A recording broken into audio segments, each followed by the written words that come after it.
is 78. I'm Ted the Sports Head. Sports Daily. I am looking around, and predictably, and it's not even incorrect, it's absolutely correct. Here comes all the Chiefs down. Can they do it? Are they even going to be able to win a playoff game? Like, all of those things are starting. Best thing that could have ever happened to the Chiefs. I think when you're close to it, we've been pointing out flaws and trying to analyze that for months. Now it's coming to a head at the national level, and I think that will add a little spark. And it's not even that they need a spark. The Chiefs don't need a spark, but it helps. It'll help them. That doubt creeping in. We know what happens historically when the Chiefs get doubted, and Mahomes and all the numbers back it up. I think it's an interesting thought. Do people feel less confident about the Chiefs at 11-1, or Yes. less confident about the Chiefs at what were they 9-6 last year on Christmas? You know what I mean? Yeah. Sports Daily with Jacob Albrocht, Tommy Kester. Weekdays from 9 till 11 on 97.5 and 1240 KFH. In Odyssey's sports station, this is 97.5 and 1240 KFH, KNSS HD2 Clearwater, Wichita's most listened to sports radio. Hey, Wichita, it's Jacob Albrocht. Stay right there for the latest breaking in sports talk. It's Sports Daily coming up next, exclusively on 97.5 and 1240 KFH. I'm Bridget Condon with NFL Network Now on the Westwood One Radio Network. Bill Belichick is heading back to school, agreeing to a 3-year, $30 million deal to become the new head coach of the North Carolina Tar Heels, according to NFL Network insider Ian Rappaport. Belichick was on the Pat McAfee show earlier this week and said if he did take the job, it would be an NFL program at a college level and an education that would get the players ready for their career after football, whether that's the end of their college career or the end of their pro career. Belichick's father, Steve, was an assistant football coach at UNC from 1953 to 1955. Meantime, the NFL announcing the first ever regular season game will be played in Berlin, Germany in 2025 as the league continues to expand its global footprint. The Berlin game will be played at the iconic Olympic Stadium and will mark the 5th regular season game in Germany. The NFL has successfully held regular season games in Munich and Frankfurt since 2022. This has been NFL Network Now on Westwood One Radio Network. Wesley Financial Group is not a law firm. If you own a timeshare and you want out, you need to get the facts. Wesley Financial Group and its founder, Chuck McDowell, have helped over 40,000 families cancel their timeshares permanently, and he may be able to help you too. Call right now. Chuck will send you a timeshare exit information guide free explaining how your timeshare works and all your options for cancellation. You want to call Wesley Financial Group, 800-761-0000. That's 800-761-0000. Once again, 800-761-0000. Life insurance. Why are you putting it off? Can't afford it? Too much hassle? Think you don't need it? There's lots of excuses for putting off life insurance. But if you weren't there, who would pay the mortgage and other bills? With Ethos, you could be covered in 10 minutes and boom, family protected. Ethos, fast and easy online term life insurance. Up to $2 million in coverage with no medical exam. Some policies as low as $1 a day. Answer a few health questions and get your free quote at tryethos.com. That's tryethos.com.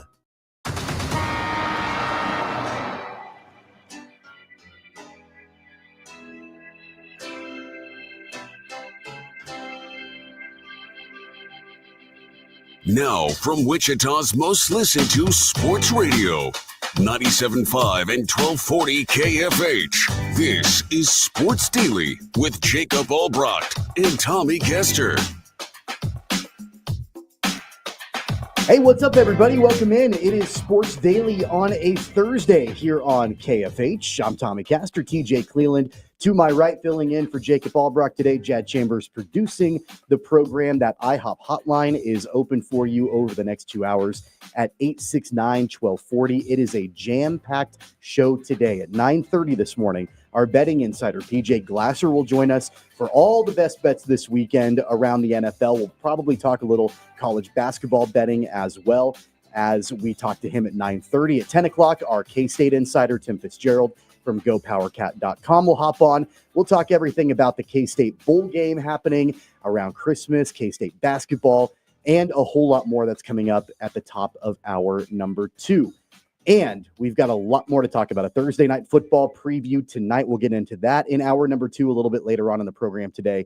And we'll start things off this morning talking Bill Belichick. But first off, TJ, welcome in. Good morning. Hello. First time me and you were in a booth, just the two of us. So Yeah. ready to get the sports takes going. Peppermint mocha in hand. I got my Coastal Carolina shirt on for you. I like it. Ready to talk some Bill Belichick, I guess. You know, I couldn't sleep last night. I was so excited for you and I to join forces today on the program. Actually, in real talk, I couldn't sleep last night because we had our Christmas party last night for the company. And I learned that at my age, I'm not a spring chicken anymore, TJ. I don't know if you, I know I look young, but I'm not. And a weeknight Christmas party, company Christmas party, probably not the best idea in the world. Not for the week. That's definitely for sure. It's really not. And I thought going into it, I'm like, okay, look, like it's a Wednesday night. It'll be okay. There's only a couple of days left in the work week. And then I woke up this morning and I was like, man, I got to go host a radio show. And that's the last thing I want to do today. Lucky for you, you have the most energetic person in the world sitting next to you. With I can coffee in tell. their hands, I mean, so. you're like jumping up and down, ready to get at it. Yeah, let's get into Bill Belichick, though. That was the big news yesterday, TJ. Belichick agrees to a deal to be the new head coach at the University of North Carolina. And I know that there had been smoke around this for the last few days, and they'd had lots of conversations. Ultimately, North Carolina offered him the job. He thought about it for a while, accepted the job, and now you've got automatically the oldest coach in college football replacing a guy who was the oldest coach in college football in Mack Brown. This is a strange thing. I'm not sure it's a bad thing.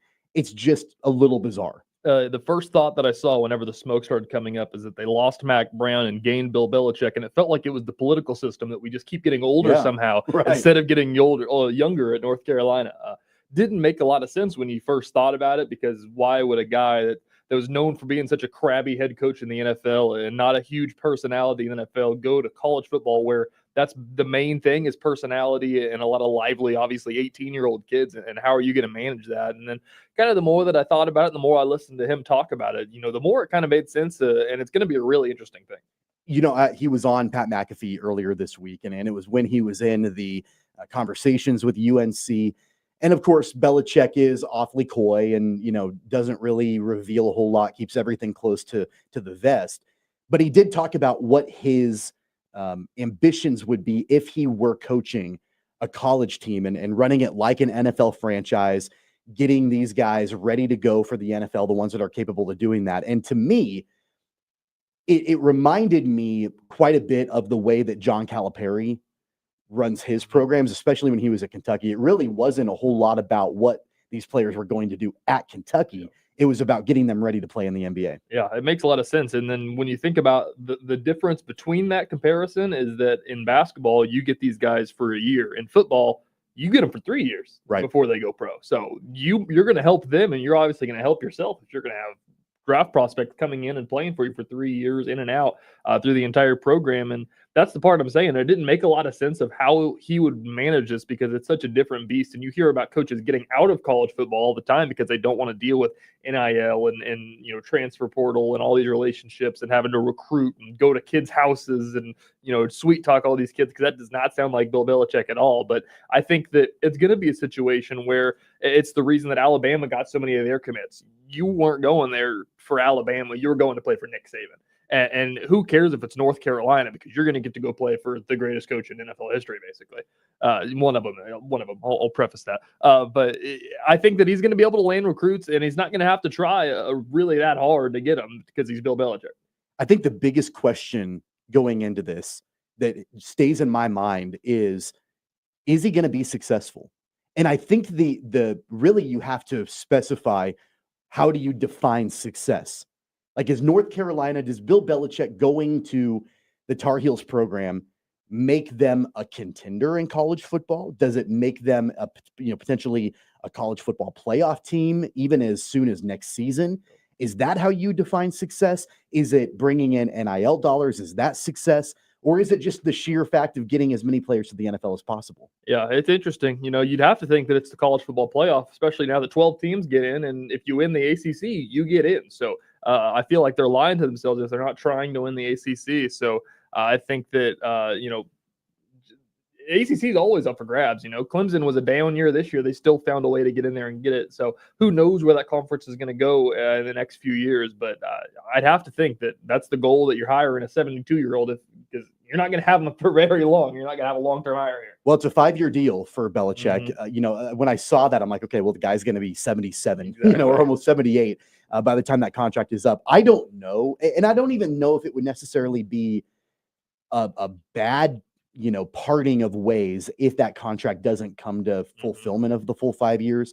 I have a hard time thinking, though, it's going to be a full 5 years. Yeah. He may do it for a couple of years and be like, you know what? I may ride off into the sunset because of the way that college athletics is right now. I agree. I don't think there's any chance that he stays the entire 5 years of that deal. I was surprised that it was a 5-year deal that he talked UNC into getting that, but I heard all the stories about the 400-page Belichick Bible that he laid down in front of him and everything. So I'd say that he's a pretty good bargainer, and that's the reason he got that. So Rick on our video stream chimes in, says that he thinks it's funny that you think any of these kids are going to stay for a full 3 years, which, I mean, that's a good point, especially if this is a pipeline to the NFL. It very well could be that you've got, players that are sticking around for one season and then they're moving on. It's true, but I think that the argument there is that, if this truly is what he thinks it could be in a true pipeline, that you'd have to, kind of wait your turn there if you're really committed to this thing, because there's really nothing like this in football. Alabama is something, Georgia's something, obviously all of the big powerhouses, and Alabama's a place where kids will sit and they'll wait until they're juniors and then they'll play and then they'll get drafted because they know that staying at Alabama and playing 1 year is going to boost their odds of going to Boise State and playing 3 years. There are so many different storylines with this hire, and I think that's why it's kind of sent shockwaves through the sports world. It's why, here locally, we have no connection to Bill Belichick. We have no connection to North Carolina, but it's leading our show today because of all of the different storylines around it. And I think one of the biggest ones, TJ, is what does this say about the NFL coaching cycle, the NFL coaching carousel? Belichick has been on the sidelines this season. He was under consideration last year, I think, for the Falcons job before Raheem Morris got it. Didn't ultimately get a job. And I would think, my opinion on this is that he took the North Carolina job with the understanding that he probably was going to get passed over again in the NFL coaching carousel this offseason. Yeah, I feel like the NFL coaching carousel and the college carousel are completely different ways right now. And it feels like in the NFL, everybody kind of just wants the hotshot coordinators to promote within, I guess, not really go outside of the regime. Jim Harbaugh did. I feel like he's the outlier. I think every other hire this year was an offensive coordinator or defensive coordinator that got promoted up to a head coach. In college, you're seeing a lot of guys like, the UCF coach, Gus Malzahn, he stepped down. Yeah. There's college coaches that don't want to coach. He became the offensive anymore. coordinator for Florida State. It's kind of going the other way. And so you kind of really got to find somebody. And so it's kind of interesting. I saw something about it that if you're a program that isn't ready to win, you have to really talk somebody into coming in there because you're walking into a fire expecting to kind of get fired if you're not gonna be able to turn that around. And so I think that this opportunity is just different, though. I think that North Carolina obviously is a great NIL setup in the basketball ranks. They have got the Jordan sponsorship, Michael Jordan in their back pocket, basically. And so when you combine Michael Jordan and Bill Belichick, you have to think that there's some NIL dollars somewhere, and you have to think that would lead to some success. How do you think Mac Brown feels today? Mac Jones probably is happy for Bill Belichick. Maybe he'll transfer to North Carolina. Yeah, for sure.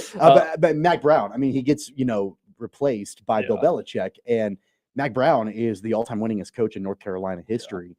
And if I'm him, I'm 73 years old, and it's not working. Things have kind of taken a decline over the last couple of years, even though he did have success as recently as 2022 with that program. And they part ways with me, and I'm thinking, okay, they're probably going to go a different direction. They're probably going to go younger. They're going to go with somebody that can handle the NIL world and has experience in that and the energy to recruit all year long and all of that. And then North Carolina goes out and hires Bill Belichick. Yeah, you'd have to think, I don't want to put words in North Carolina's mouth or anything like that, but I would have to think that when you're parting ways with Mac Brown, a guy that had so much success, that you just want to go with somebody. You think the game's probably passing him by, and then you go and hire a 72-year-old who's never done it before. It's probably not the best feeling, but I also can't blame North Carolina, because I'd say that if you got Bill Belichick sitting at your door wanting a job, how are you not going to give a job to Bill Belichick? Tell me how you feel about this comparison, TJ, because I think it's an interesting comparison, and I don't think that, my opinion, I don't think it's accurate at all, but I saw a lot of chatter on social media last night after this deal was finalized, comparing Belichick going to North Carolina to the Kansas hire of Les Miles. Now, ultimately, in retrospect, Les Miles, that was a disaster for the Jayhawks. but I think there maybe are some small comparisons there because, Les Miles won a national championship, right? The Kansas and North Carolina football programs are not super far apart. They're both known for basketball. They're blue bloods there, obviously. North Carolina wasn't quite as far down in the dumps as Kansas has been. Yeah. Do you find that comparison accurate at all? Yeah, it's interesting.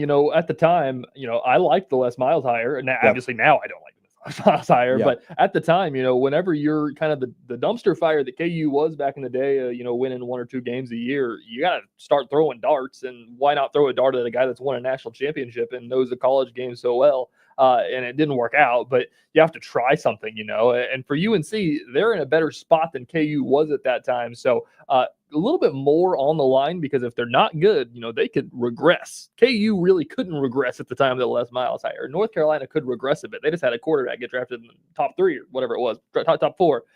So there's a chance that it could be worse than the Les Miles hire, but it obviously could be a lot better than the Les Miles hire too. Who's I'm sure celebrating this like crazy this morning has got to be the ACC. I mean, the fact that they're able to get a legendary coach like Bill Belichick in place. For you think of the TV rights deals, and I would imagine North Carolina, you're going to get primetime showings left and right next season for all of that. It's not unlike another comparison. It's not unlike Aaron Rodgers going to the Jets, right? Like all of a sudden the Jets are on prime time. It's the talk of everything. Like, make no mistake about it. Bill Belichick with North Carolina, it's actually kind of like Coach Prime at Colorado. Like, it will be the talk of college football all throughout next season for sure. Win or lose. That's what I was going to say. Colorado hired Deion Sanders, and now they're in the Big 12, and they had the big noon kickoff every single week last week, and they won 3 games. So it's gonna give viewership. It's gonna sell tickets, and if they're good, that's the cherry on top. Well, it certainly, like I said before, took the college football world, in fact, I would say the sports world in general, by storm last night, as Bill Belichick, the all-time winningest coach in the NFL, or almost the all-time winningest coach in the NFL, making the move to the college ranks and I guess abandoning the pursuit of being the all-time winningest NFL coach, going to North Carolina for a 5-year deal. We're just getting going here this morning on Sports Daily. Don't forget that IHOP hotline is open at 869-1240. That's brought to you by IHOP, official breakfast partner of Xbox. Come in and try our decadent, fully loaded French toast only at IHOP. PJ Glasser joins us at 9:30. On the other side of the break, we'll jump in a little bit to the injury report for the Chiefs and Browns, their game coming up in Cleveland on Sunday. We'll do that on the other side. Tommy Castor, TJ Cleveland. It's Sports Daily on KFH.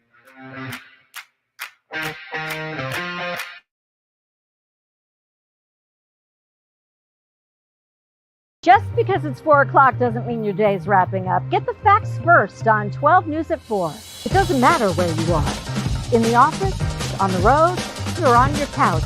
12 News is everywhere, bringing you the story as it happens, catching you up on everything you need to know, and giving you your first look at the next 10 days from Storm Team 12. Watch weekdays on KWCH and KSPW. 12 News at 4. Facts first. Hey, Wichita, Jim Rome here, celebrating over 25 years as the #1 midday sports talk show on Wichita Radio. Find out why. Tune into The Jungle, weekdays 11 until 2 on 97.5 and 1240 KFH. Sometimes people tell us, I don't get it, it's just tea. But let me tell you, we are so much more than just tea. With 20 plus flavors of sweet and unsweet iced tea, the possibilities are endless. Come on in and try them all for free to find your favorite, or get us on the go for your busy lifestyle. And don't miss happy hour every day. So the next time someone tells you it's just tea, tell them to come by and find out why we say, drink tea, be happy. Clouds are not just the canvas of our imagination. They tell a story. Clouds affect the events of your day. Sometimes they growl, sometimes they inspire, but they're always the messengers of nature's mood, written in the sky. Storm Team 12 understands the language of clouds. We're dedicated to decoding their message so you know what to expect. Behind every cloud, there is a story waiting to be told. Trust Ross Jansen and Storm Team 12, alerting you first to the impact on your life. When you need help, remember, you're not alone. We are here. We are neighbors. We are together. We are Kansas.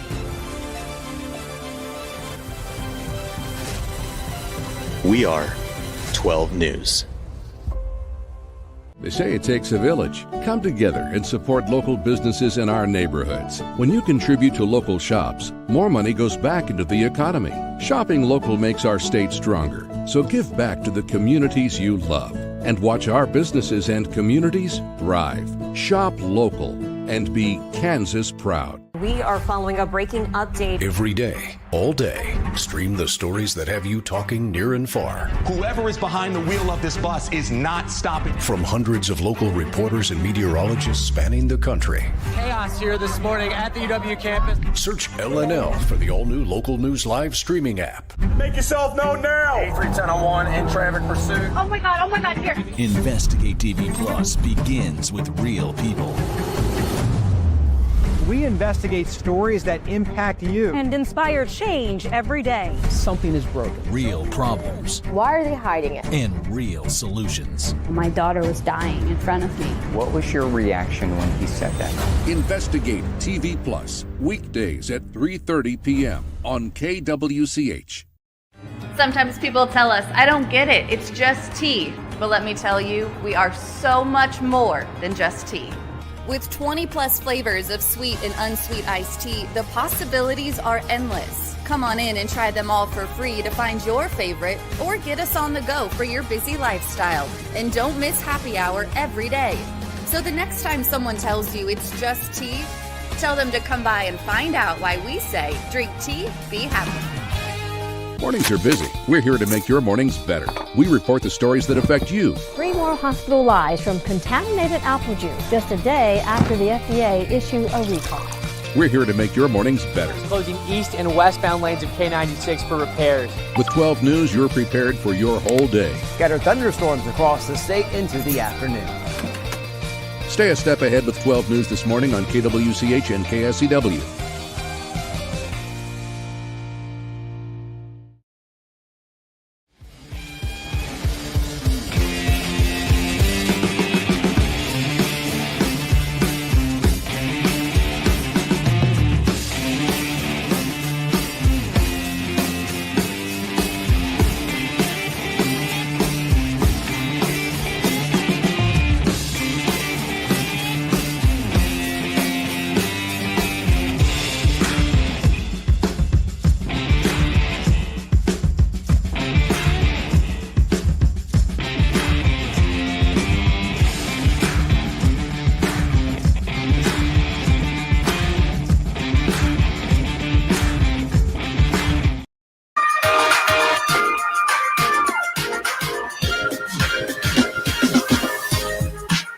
This portion of the program brought to you by our friends over at Prairie Fire Coffee. Mornings at KFH, the staff enjoys a great cup of coffee from Prairie Fire Coffee. TJ, after that Christmas party last night, I think I'm on cup number 2 already this morning from Prairie Fire, so we appreciate their support of the program here on Sports Daily. Quick segment here before we get to PJ Glasser, our betting insider, at 9:30. The injury report yesterday, Chiefs and Browns in Cleveland on Sunday. I think the biggest notable thing for the Chiefs, DJ Humphries didn't practice.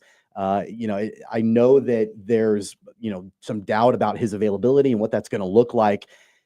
At this point, I don't know what the Chiefs can do at left tackle other than just throw Wanya Morris out there and just pray to God that Patrick Mahomes doesn't get killed. Yeah, it's kind of crazy. I was at the game on Sunday and we did our live Sports Sunday, and Brandon asked, he's like, what's the biggest takeaway? And I was like, well, they brought in a new left tackle, and they may need another new left tackle. They may go on number 4 this year because it's unreal. The saga that this has been, that everybody kind of thought it was going to be a little bit of a thing, and then Kingsley looked pretty good in the preseason. Yeah. And then it was, nope, not Kingsley. Nope, not Wanya. DJ looked all right. He's hurt. Might bring in another one. Who knows what they're going to do now. But it's really bad timing if you can't play because they're playing Myles Garrett on Sunday. It's a big deal. And it's not, just Myles Garrett. I mean, the next games in the regular season for them, I mean, they're going up against Will Anderson with the Texans, and they've got, it's going to be tough for them down the stretch for sure. because, I mean, most every team in the NFL has an edge rusher that is notable. That's a name. And even if they don't, even if the team doesn't, I mean, you go back to like some of these opponents that the Chiefs have played recently where they don't even have a huge name as an edge rusher, and they've still beaten guys like Morris and, of course, at the beginning of the season, Sua Mata'ia. So again, I don't know what direction they can even go at this point. Yeah, as I said, it's a really bad spot because you look at all of the kind of not mistakes, but the things that the Chiefs have not been great at and kind of been able to sneak by, and obviously pass rush is one of the biggest, obviously, when you look at the past couple of games. So going into this Browns game with the Jameis Winston factor of who knows what he's going to do back there. He could throw for 500 yards if he wanted to, I guess. And then the pass rush from them. I don't really like the Chiefs spot that they're in on Sunday. Yeah, and we'll talk to PJ about that in our next segment. You told me before we came on the air, I hadn't seen this, that the line has moved to 4-point favorites now for the Chiefs. So things are moving in the direction of Cleveland. I would imagine that quite a bit of money is coming in, on the Browns, and that line's moving in that direction. Yeah, I don't blame them. I would do it too. The other major, I guess, notable injury, of course, Harrison Butker, we're not sure his availability for this weekend, but Jawaan Taylor on the other end of the offensive line was a limited participant with a knee injury. Taylor is Taylor. I think you kind of know what you're going to get from him. You're going to get the penalties. You're going to get just, I think, massive attention on what he does. But if you're already dealing with a bad left tackle situation, even though Jawaan Taylor is not great by any means, you have to have at least him on the other side of the line, right? I was gonna say he comes with a lot of liability, I guess, a lot of is a baggage. good word. But he's really good. I think that he's really good tackle. But obviously, whenever you start pinpointing and everything that happened last year, he doesn't get beat a ton. When it does, it obviously shows because it's Jawaan Taylor, and you're like, that's the guy that false starts all the time. Now he's letting this guy by. He's probably not worth the money that they paid him. But he does a pretty good job over there. But even last week, it feels like it wasn't even a left tackle thing. It was kind of an entire offensive line thing. So it was. Who really knows? I think that I brought this up to Jacob yesterday that I think that part of it is the protection from them, but I think the other part is the play calling. If you're not going to run the ball 18 plays in a row, you can go all out on the blitz on a pass and pass rush or drop people back and do whatever you want to do on defense because you know what the Chiefs are kind of going to do because they're so one-dimensional right now. So I don't think that helps either. Really, the only good news, I think, from an injury report perspective for Kansas City, and this is more about the Browns than the Chiefs, but David Njoku was not a participant at all, did not practice yesterday. And we've known, at least early on in the season, I feel like it's been reined in a little bit as of the last few weeks, but the Chiefs consistently have had an issue defensively in defending tight ends, and Njoku is one of the best in the league. So I don't know what his status is going to be. He didn't practice yesterday with the hamstring injury.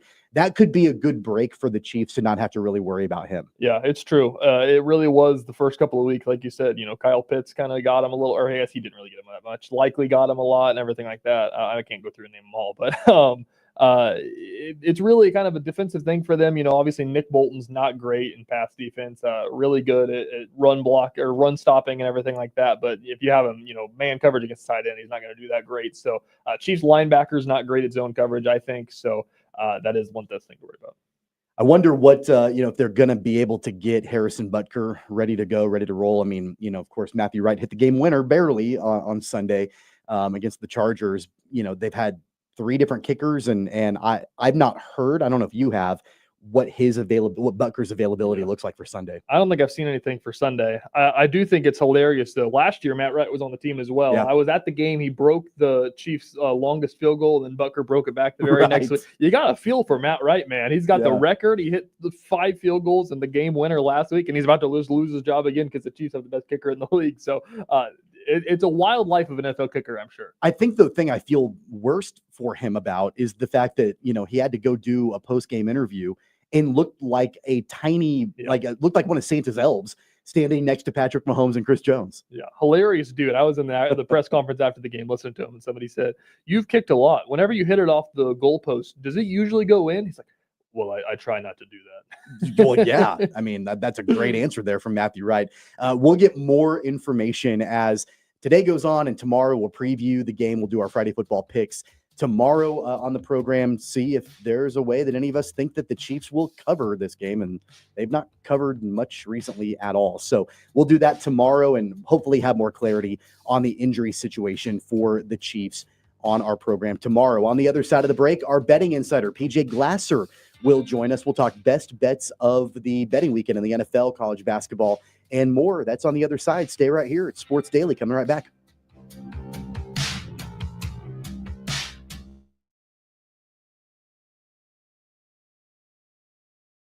Just because it's 4 o'clock doesn't mean your day's wrapping up. Get the facts first on 12 News at 4. It doesn't matter where you are. In the office, on the road, or on your couch, 12 News is everywhere. Bringing you the story as it happens, catching you up on everything you need to know, and giving you your first look at the next 10 days from Storm Team 12. Watch weekdays on KWCH and KSPW. 12 News at 4. Facts first. Hey, Wichita, Jim Rome here, celebrating over 25 years as the #1 midday sports talk show on Wichita Radio. Find out why. Tune into The Jungle, weekdays 11 until 2 on 97.5 and 1240 KFH. Sometimes people tell us, I don't get it, it's just tea. But let me tell you, we are so much more than just tea. With 20 plus flavors of sweet and unsweet iced tea, the possibilities are endless. Come on in and try them all for free to find your favorite or get us on the go for your busy lifestyle. And don't miss happy hour every day. So the next time someone tells you it's just tea, tell them to come by and find out why we say, drink tea, be happy. Clouds are not just the canvas of our imagination. They tell a story. Clouds affect the events of your day. Sometimes they growl, sometimes they inspire, but they're always the messengers of nature's mood written in the sky. Storm Team 12 understands the language of clouds. We're dedicated to decoding their message so you know what to expect. Behind every cloud, there is a story waiting to be told. Trust Ross Jansen and Storm Team 12, alerting you first to the impact on your life. When you need help, remember, you're not alone. We are here. We are neighbors.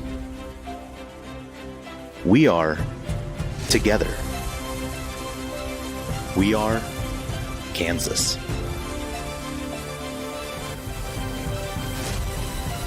We are 12 News. They say it takes a village. Come together and support local businesses in our neighborhoods. When you contribute to local shops, more money goes back into the economy. Shopping local makes our state stronger. So give back to the communities you love and watch our businesses and communities thrive. Shop local and be Kansas proud. We are following a breaking update. Every day, all day, stream the stories that have you talking near and far. Whoever is behind the wheel of this bus is not stopping. From hundreds of local reporters and meteorologists spanning the country. Chaos here this morning at the UW campus. Search LNL for the all-new Local News Live streaming app. Make yourself known now. 310-01 in traffic pursuit. Oh my God, here. Investigate TV Plus begins with real people. We investigate stories that impact you. And inspire change every day. Something is broken. Real problems. Why are they hiding it? And real solutions. My daughter was dying in front of me. What was your reaction when he said that? Investigate TV Plus, weekdays at 3:30 p.m. on KWCH. Sometimes people tell us, I don't get it, it's just tea. But let me tell you, we are so much more than just tea. With 20 plus flavors of sweet and unsweet iced tea, the possibilities are endless. Come on in and try them all for free to find your favorite or get us on the go for your busy lifestyle. And don't miss happy hour every day. So the next time someone tells you it's just tea, tell them to come by and find out why we say, drink tea, be happy. Mornings are busy. We're here to make your mornings better. We report the stories that affect you. 3 more hospital lies from contaminated apple juice just a day after the FDA issue a recall. We're here to make your mornings better. Closing east and westbound lanes of K96 for repairs. With 12 News, you're prepared for your whole day. Scattered thunderstorms across the state into the afternoon. Stay a step ahead with 12 News this morning on KWCH and KSCW.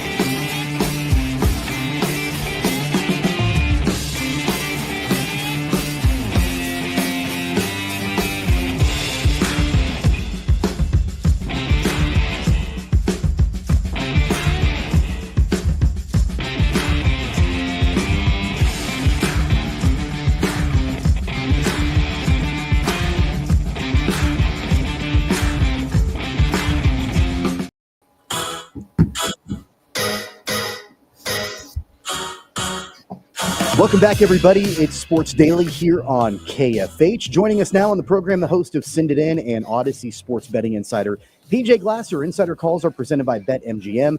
Go check out all of the latest lines today on the BetMGM app. Also, be sure to listen to the Send It In podcast for more analysis. Just search Send It In wherever you find your podcasts. PJ, it's a slow week for college football because we only have Army-Navy this weekend. We'll talk about that game in a little while. So we're going to focus primarily on the NFL today. More time to talk about that.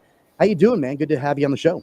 Yeah, good to be with you guys. I'm doing good. Like you said, a great time of the year, even though no college football this week. We obviously have the bracket. Besides Army-Navy, we have the bracket, we have the playoff, which is awesome. And then all the bye weeks are gone in the NFL as well. So we got every team playing here over the next 4 weeks. It's going to be exciting. Got another good Thursday night game tonight, guys. I feel like the last couple of years, these Thursday night games have kind of sucked. But like this year, we've actually gotten some good ones. And we have another good one tonight. Yeah, it's a really interesting one, a divisional matchup between the Rams and the Niners. The Niners just have been bit by the injury bug all season long. The Rams, I think a lot of people kind of left them for dead, and then all of a sudden they go and beat the Buffalo Bills. The Rams are still 3-point road dogs in this game. What do you like in this game, PJ?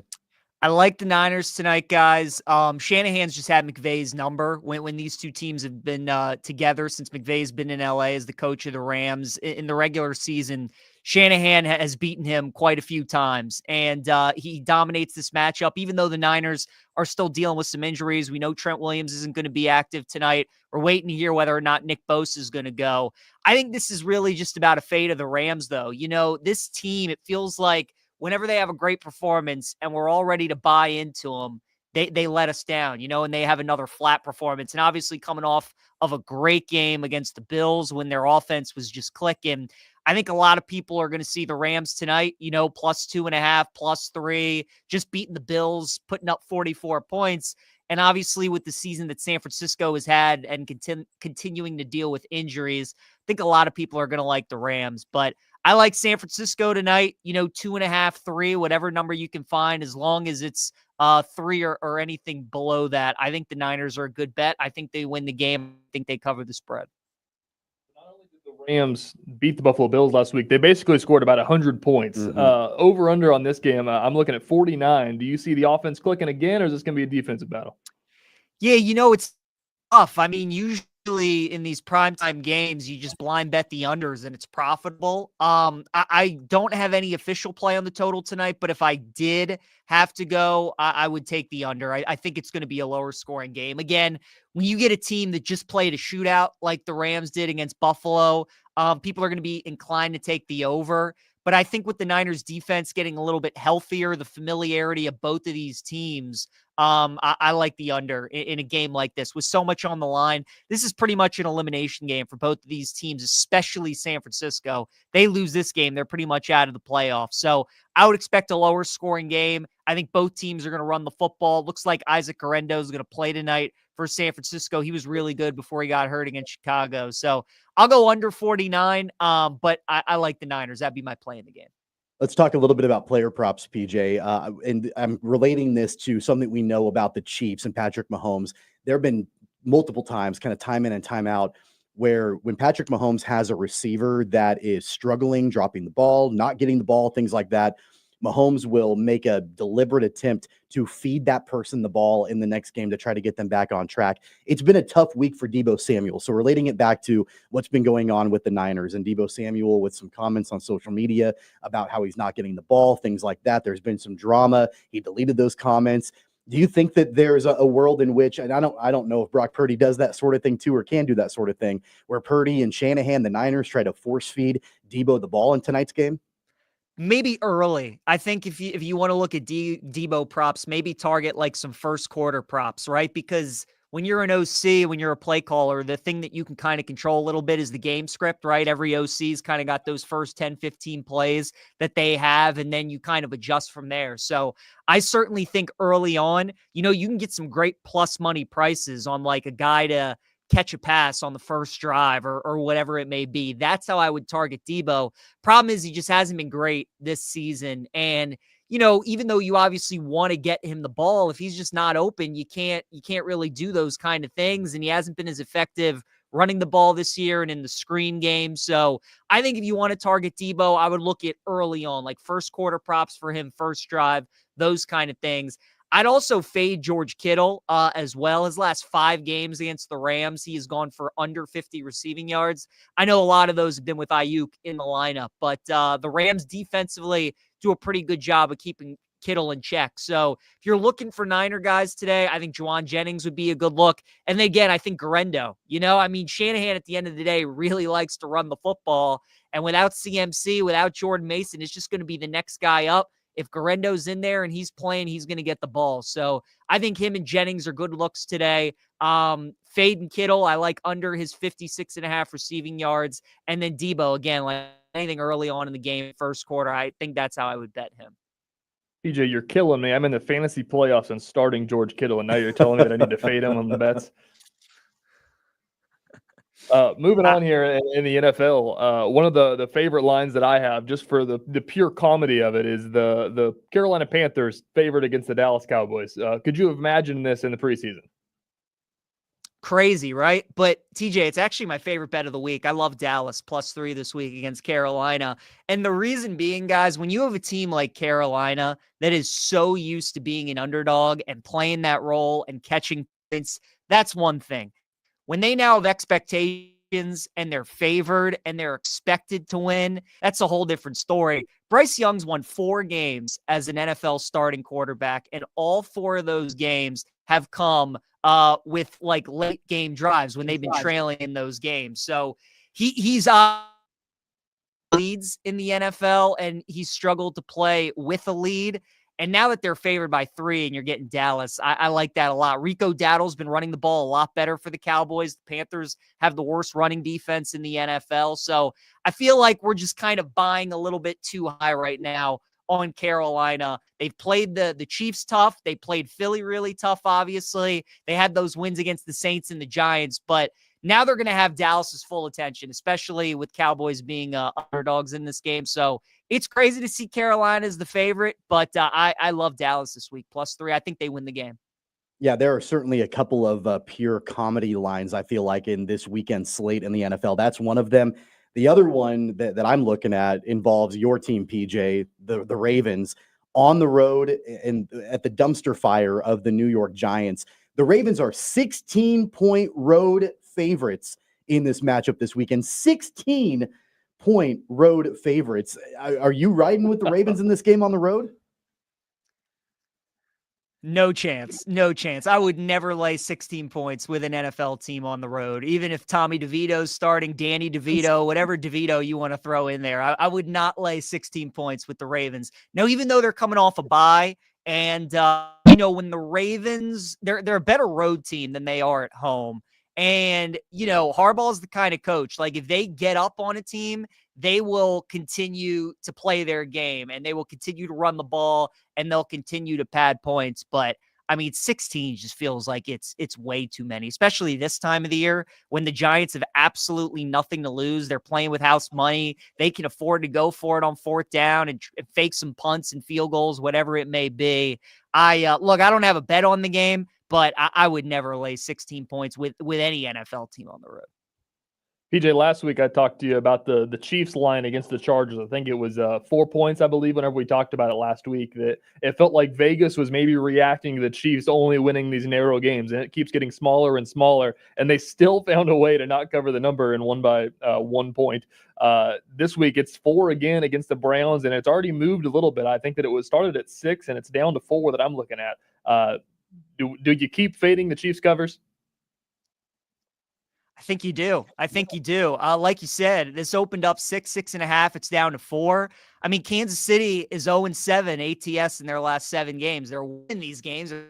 6-1 straight up, but they can't cover any spreads. And, Cleveland's one of those funny places, right? Like we've seen Pittsburgh lose on the road to Cleveland. We saw Baltimore lose on the road to Cleveland. San Francisco last year when they were playing against PJ Walker, they went into Cleveland and lost. So a lot of good teams sometimes go into Cleveland and don't play their best game. And now with the Chiefs obviously getting that win last week and Buffalo losing and having a little bit more cushion there to get the number 1 seed, I could potentially see in Kansas City just, again, kind of do what they need to win the game, but not necessarily looking for style points. So I haven't done anything yet on this game, but if I had to play it, I would continue to fade the Chiefs ATS. I'd take the Browns +4.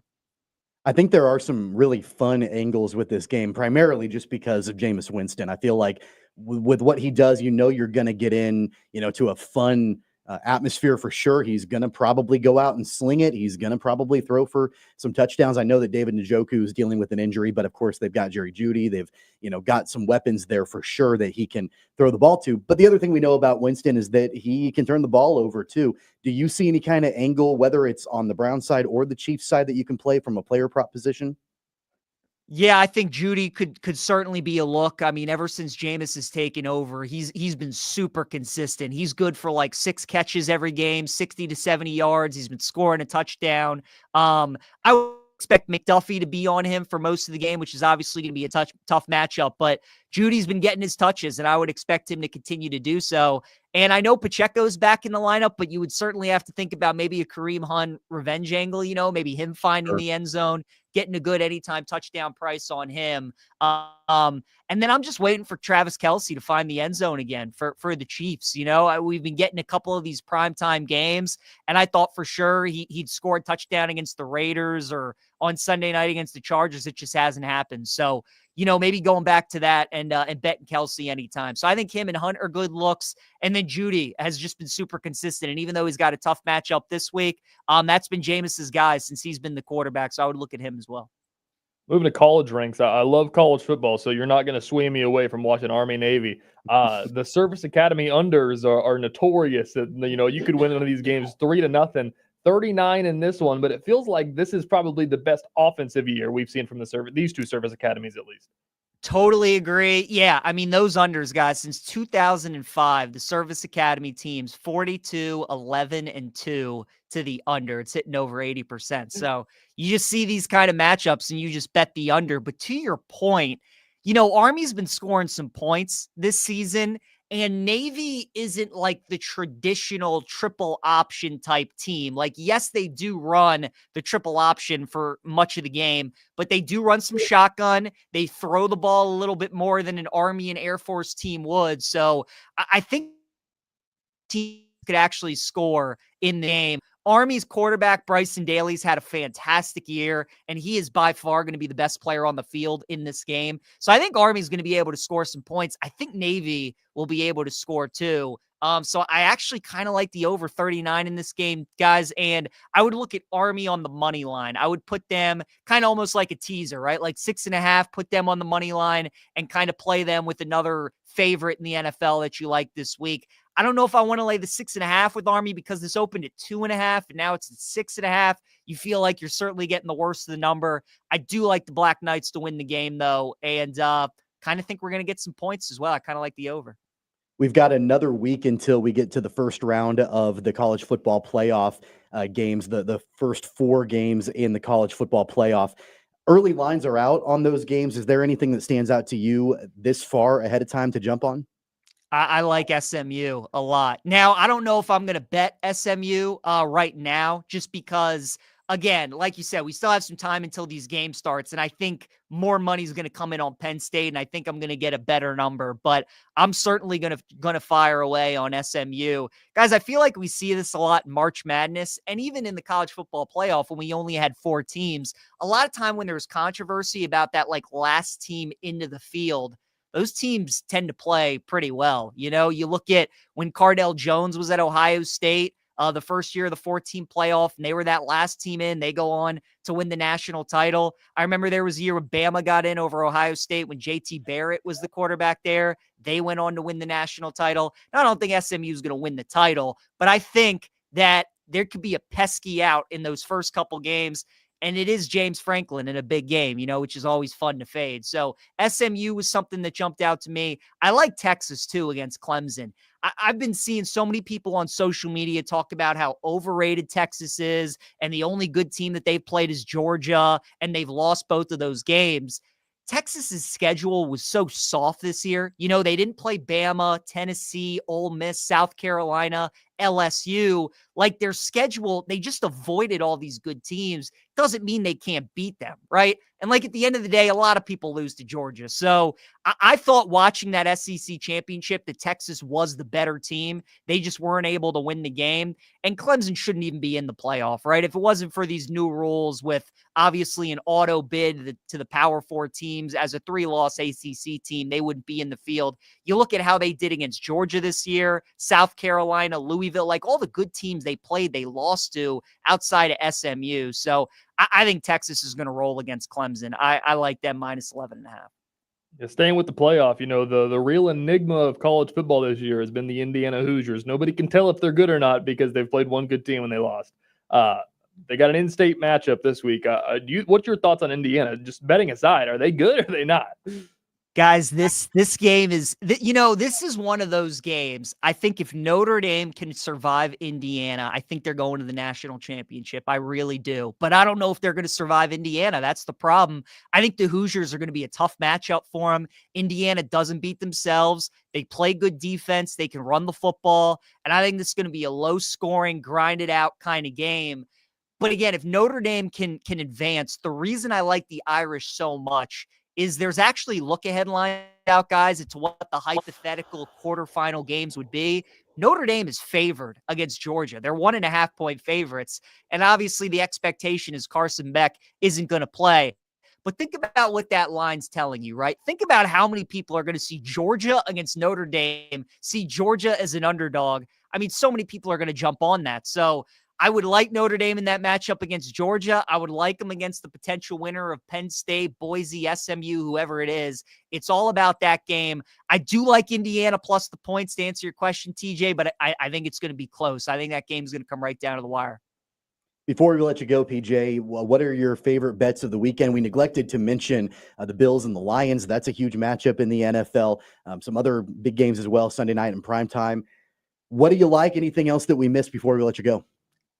Yeah, so I told you guys I do like Dallas a lot, +3. I love them in that game. Bills, Lions, I like the under 54.5. I know with those two teams, it's scary to take an under. But usually the way that those games tend to go, when you have a really high total like that, two really good offensive teams, tend to be lower scoring. And, Buffalo last week, they only ran James Cook 6 times. It just didn't make sense. They didn't run the football. I think they do that this week. I think, obviously, when you run the ball, you chew clock. I see a lower scoring game. So I'll go under 54.5 in that game.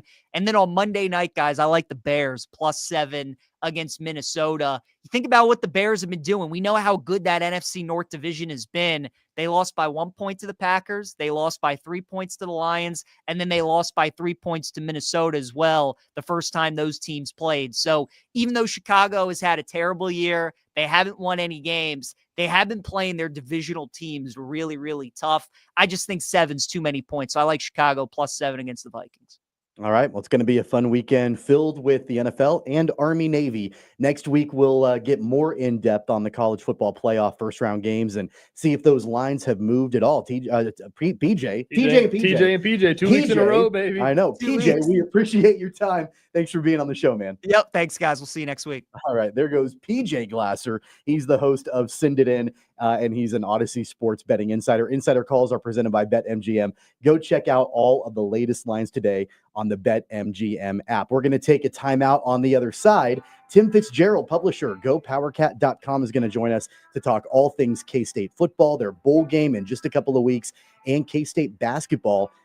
Things have been up and down for the Wildcat Hoops team. We're going to talk about that and a whole lot more with Tim Fitzgerald, coming up on the other side of the break as hour number 2 rolls on next. Tommy Castor, TJ Cleland, Jad Chambers producing. It's Sports Daily. We'll be right back.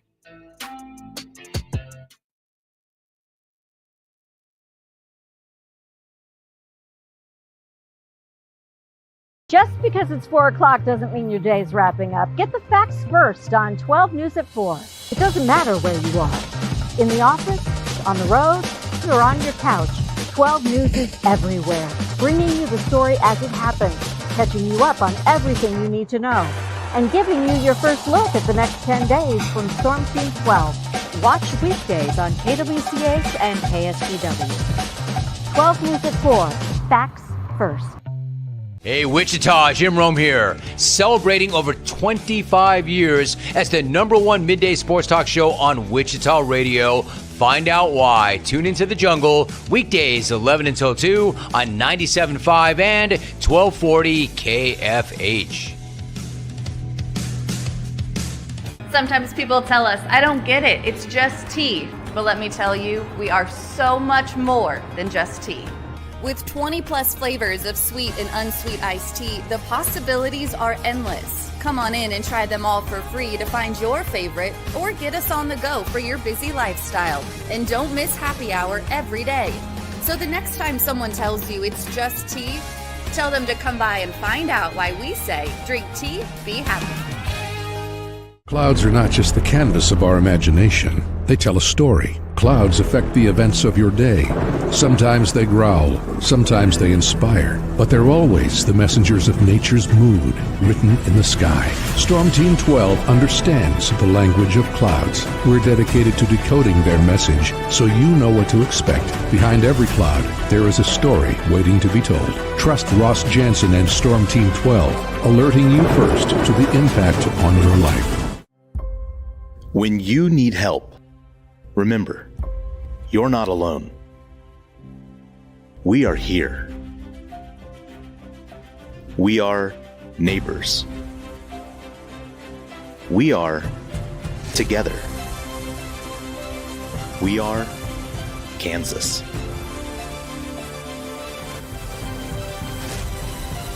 We are 12 News.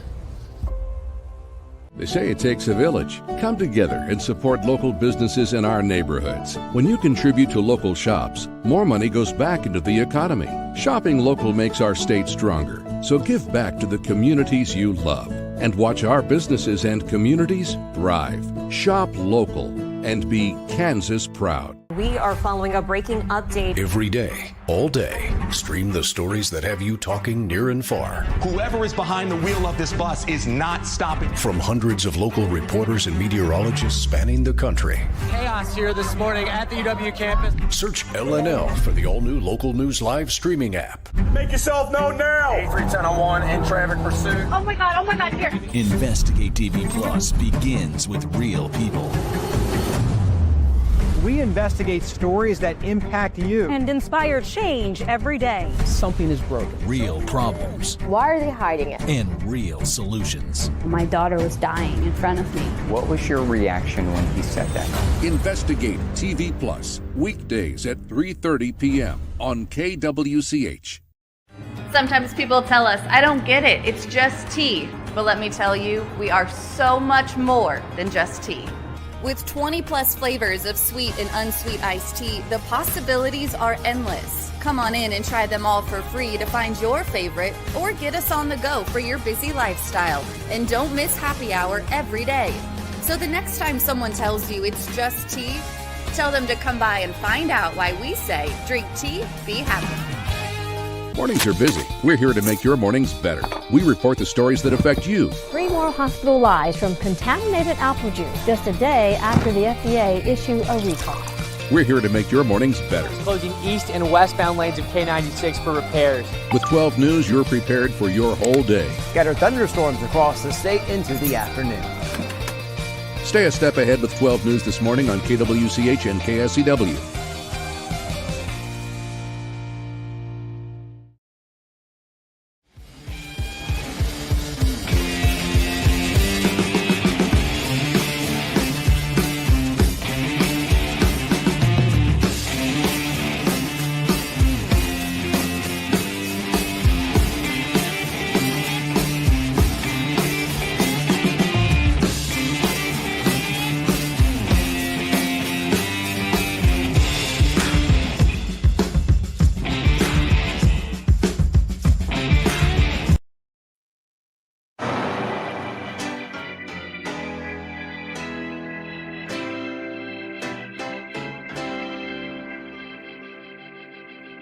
Now, from Wichita's most listened to sports radio, 97.5 and 1240 KFH. This is Sports Daily with Jacob Albrocht and Tommy Kester. Hour number 2 of Sports Daily kicks off right now here on KFH. I'm Tommy Castor. TJ Cleland next to me, and for Jacob Albrocht today, Jad Chambers is producing the program. The IHOP hotline is open for you the rest of the way at 869-1240. That's brought to you by IHOP, official breakfast partner of Xbox. Come in and try our decadent, fully loaded French toast only at IHOP today. This portion of the show also brought to you by our friends over at Crestview Country Club. TJ, you and I were just talking about some winter golf. It's been a little bit too chilly, I think, to get out there over the last couple of weeks or so, but there's always that random day in December or a random day in January where the temperature gets up to like 55 or 60 and you feel like it's summertime out there and you get out there and play golf. So the course stays open all year long and definitely a good opportunity to get out there and do that. Absolutely. I'm blessed that I work in a newsroom with meteorologists that I bug every day to ask when the 60-degree day is going to hit so I can go golfing. Yeah, we appreciate the support of the program from Crestview. Of course, they've got the golf course, they've got tennis, they've got a great dining room there, great restaurant, and a lot of fun events leading up to the holiday season. Make sure to go check them out and give them a call. Let them know that Sports Daily sent you here on the program today. In hour number 2, later on in the hour, we're going to get into Thursday Night Football. We talked to PJ Glasser about that just in our previous segment. About Thursday Night Football, we'll dive into the Rams and Niners a little bit later on in the program, a little bit later on in this hour. So stick around for that. We're excited to talk about that. And if you missed anything from our interview with our betting insider, PJ Glasser, you can, of course, go back and listen to it, the podcasted version on the free Odyssey app. And by the way, podcast listens for our program. We appreciate everybody who listens to the program that way. We got some stats, TJ, that Sports Daily gets about 10,000 podcast downloads a month, which is pretty incredible. So if you listen to the show in the podcast form after the fact, we appreciate you, and you can go back and listen to all of our segments there. Let's go ahead and get to Tim Fitzgerald from GoPowerCat.com joining us talking about K-State today. Tim, welcome in. Happy holidays. Good to see you, fellas. I like that Christmas tree behind you, by the way. It's very scenic. Yeah. I'm hoping that next week we can get you in like a Grinch outfit, here on the program. Push your luck. That'd be excellent. Not only does Fitz not have green hair, he doesn't have any hair on top of his head. No, that's kind of a shortcoming of the Grinch thing. That's a good point. Let's talk K-State football. We know the bowl destination for the Wildcats, headed down to the desert, going down to Phoenix, playing Rutgers in the Rate Bowl. I guess where I want to start on this, my first question for you, Fitz, is what do you think the overall, attitude of the bowl selection for Kansas State is? Are the players excited about this? Is this something that, of course, they wanted more this season, but is it something that you think the team can be locked in for? We haven't talked to the players. I honestly don't know where they're sit in terms of excitement level. Honestly, the coaches may not even know because they've been dealing with the transfer portal and all those things. I don't think they really dig into bowl prep till next week. In fact, I'm not even sure they're 100% who's all playing. They've got some seniors or even DJ Giddens have decisions to make about whether or not they're playing. Jacob Parrish, of course, is going to the NFL draft. So we know that, but we'll find out. I don't think it's a bowl game fans are jumping up and down about. I mean, it's the 5th time they've been to this bowl. Ironically, every time a different name. It's Rutgers, and that's not a slam against Rutgers. There's just no friction between the schools. There's nothing comparable about those two schools, other than the fact that they're in major conferences. And there is some history here that's kind of interesting, but other than that, it's just a game. It really is, and bowl games now feel like more of the start of the next season. With so many players opting out now, it doesn't really feel like a full conclusion to a season. It feels like the beginning of what's to come next. And I think if the team focuses on that, they'll really gain something from this opportunity to get more practices and play one more game.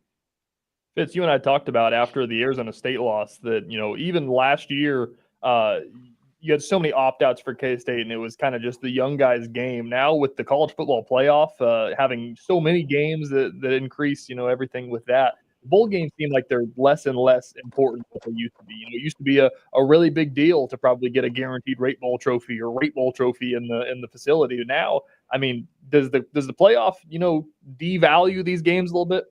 It does. It really does. And I would imagine we're going to see some of these fall by the wayside. And I'll be interested to see if we end up with a NIT version of the college playoff.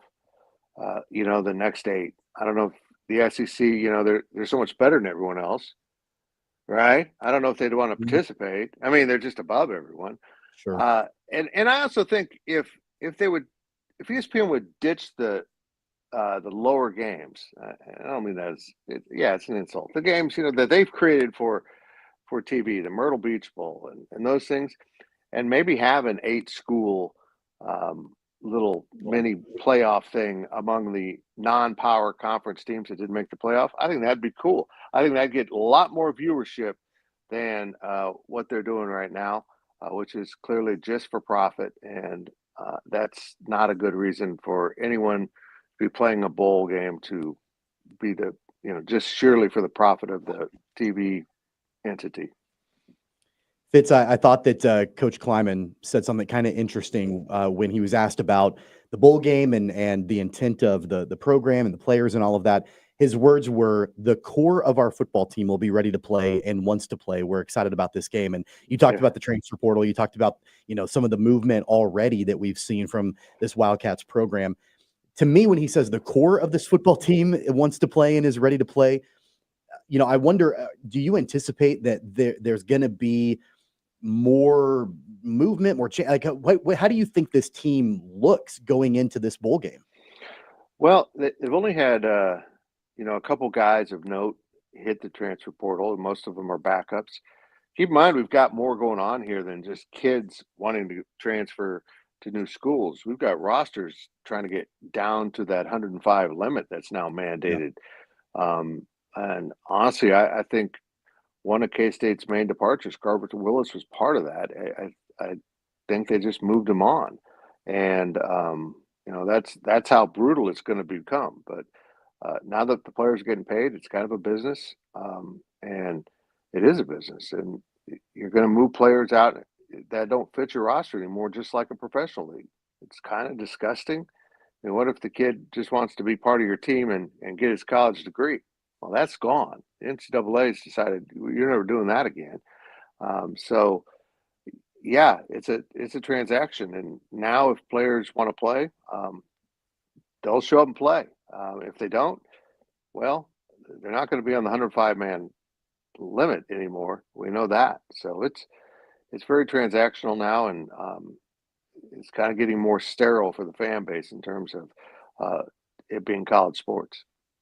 Fitz, in terms of the portal, you know, Coach Kleiman talked at signing day, I believe, and he said that they're never going to go out and get 20, 25 guys in the portal because they value development of these freshmen so much. Is that going to sustain in today's college football? You know, obviously everybody's an undrafted or unrestricted free agent every single year, basically. Are you going to be able to survive without portaling like that? Well, they do portal for specific needs. But Kansas State has elected to do something that I think more programs in the Big 12 will start to do, and that's turn their NIL inward and reward the guys moving up and the guys they want to keep. Make sure they stay in-house and don't move on, and try to retain them, because a player that's developed into year 3 is a lot more valuable to the same player that might come in for year 1. They know the system. They know they just got their comfort level and everything around them, and they know their teammates. So they've really trying to retain, and they're doing a pretty good job of that, actually. I mean, they had a couple guys they lost last year they wanted to keep, but they'll use the NIL primarily on in-state Kansas kids of high profile in their own roster. And I think it's a good plan, but I know this, they wish they had more NIL. So does everybody else in the country. I've been really excited to ask you about this, and it doesn't have anything to do with Kansas State at all, but I know how much we like talking college football in general. Bill Belichick goes to North Carolina. In your estimation, is this more about Bill Belichick and the NFL, or is it more about Bill Belichick and college football, if that makes sense? I think it's Bill Belichick and ego. He wants to show how easy it's going to be for him to go to college. He's dating a college student, so it's kind of cool. I'm just I'm baffled by it because Bill Belichick in the management of student athletes at the college level, the NIL, the transfer portal, this grumpy man is going to recruit. And I don't get it. I don't know what North Carolina's doing here. I'm sure they overpaid him. I think this is a silly move, but maybe it wasn't. Maybe they've identified someone to be the head coach. He just wasn't ready, and Coach Belichick's going to come in until he gets a new NFL job and do this and then promote the other guy. I don't know. I just think it's bizarre. Tim, talking about going back to K-State, I know that there was a rumor floating around, especially before that Iowa State game, of Jace Brown going to the portal. He's not in the portal yet. What's happening? Well, they've turned that NIL inward, and they're trying to retain him. That's been a point of friction, but he's a player of great value, and they feel like if they can kind of calm this down and get him, I don't want to say back in line, that's a horrible way to put it, but kind of back on getting the full team view. He's Avery Johnson's roommate and one of his best friends, so there's value there. I think they've got it calmed down, and hopefully Jace can get better focused on football and maybe some downfield blocking while he's collecting his NIL checks, because that was not a strength of his game. That's what you use your NIL for, is downfield blockers. Yes. You can go, okay, well, I got paid to do this. Let's go block that guy and actually help the team. Let's switch over to K-State hoops a little bit. It's been an interesting stretch of basketball for the Wildcats. They play in the big matchup on the road against St. John's, that whole matchup against Rick Pitino and all of that. And St. John's gets a 17-point win. The Wildcats had a halftime lead, 4-point lead at halftime against the Red Storm. And man, then St. John's just laid it on in the second half. What were some big takeaways from you in that matchup? The way they backed down in the second half. They got punched and they just kind of laid there, and it just got worse. And Jerome Tang couldn't get them to call timeout. I thought he waited too long to try to call timeout. And then the players just kind of kept playing, which was a horrible indication of what's going on with the team. So, this is a fragile team, a really talented team that doesn't know how to play together or play for each other, not with each other, for each other. We saw a little bit in the first half. And one of the points I made on our podcast that went up this morning was that I thought they were good in the first half because they had an offensive identity. They were all trying to get the ball to Brendan Housen because he was absolutely in the zone. I thought Coleman Hawkins was brilliant in how he got him the ball. And it gave them a real focal point of what to accomplish on the offensive end. And then St. John's took him away. And they're like, oh, okay, well, we don't have that anymore. That was pretty much how they reacted. And getting outscored by 20 points by a good team in the second half is a bad sign. And these next games are absolutely enormous for the K-State basketball program. Not to make matters worse with the upcoming schedule, I saw that Gills tweeted that it's the toughest strength of schedule in the country going forward the rest of the way. So might get worse there. But the breaking news yesterday morning, Achor Achor is not on the team anymore. Yeah. Unclear. Is it a dismissal from the team? Is it him leaving? How does that work? Yeah, he was unhappy apparently with his how he's being used. I would like to define how he's being used, but I'm not sure I can. He'd been gone, and I think a point of friction was he did go back to Australia for a family funeral and then came back later than planned. If he missed his flight or skipped his flight or something happened. And I think that really was a fulcrum point of everything that took place. It's one of those things that it sounds like a bigger deal than I think it actually is for the team. I was really excited about his signing. He just hadn't fit in, and I think he sensed that too. And he could make a living playing basketball professionally in Australia or somewhere else, and that's what he's opted to do. The word that you used a couple minutes ago, Fitz, to describe this team is fragile. And a lot of talent. Obviously, we know that with Housen and Hawkins, and the other guys around, Max Jones and McDaniel, all of that, Gasson. This is something, if their identity is fragile and talented, then it seems like it should be at least the perfect scenario for what Jerome Tang does best in growing men and bringing them along and having them find their confidence and being better just people in general, even outside of the basketball arena.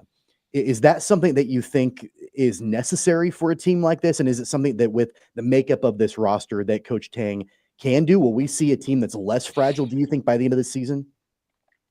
I have no idea right now. I haven't fully grasped what this team is about and why they're struggling at this level, because the sum of the parts doesn't make sense to me. They've got incredible parts, and they're not a very good team.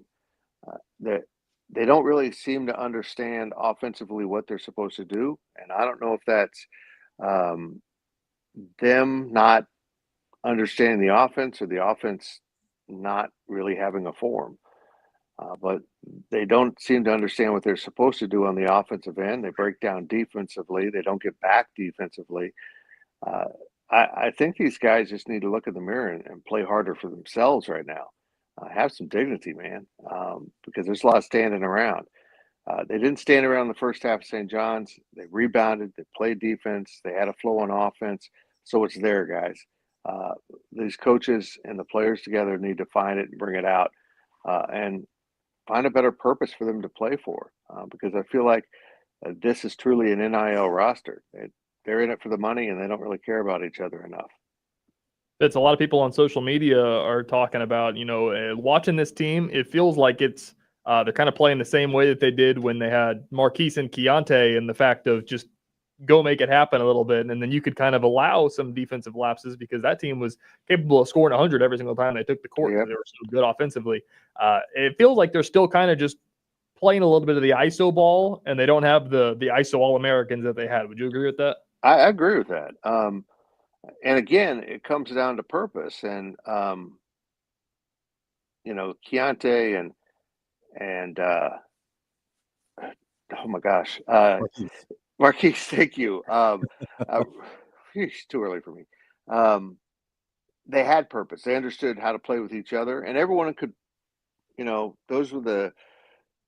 was the earth and the sun, and they could adjust what they were doing based on that. And they don't have that. I think Coleman Hawkins could actually be that, probably more on the creator end of it, if they can get going. And they just got to find something to build off of, because that team was built off of those two dudes.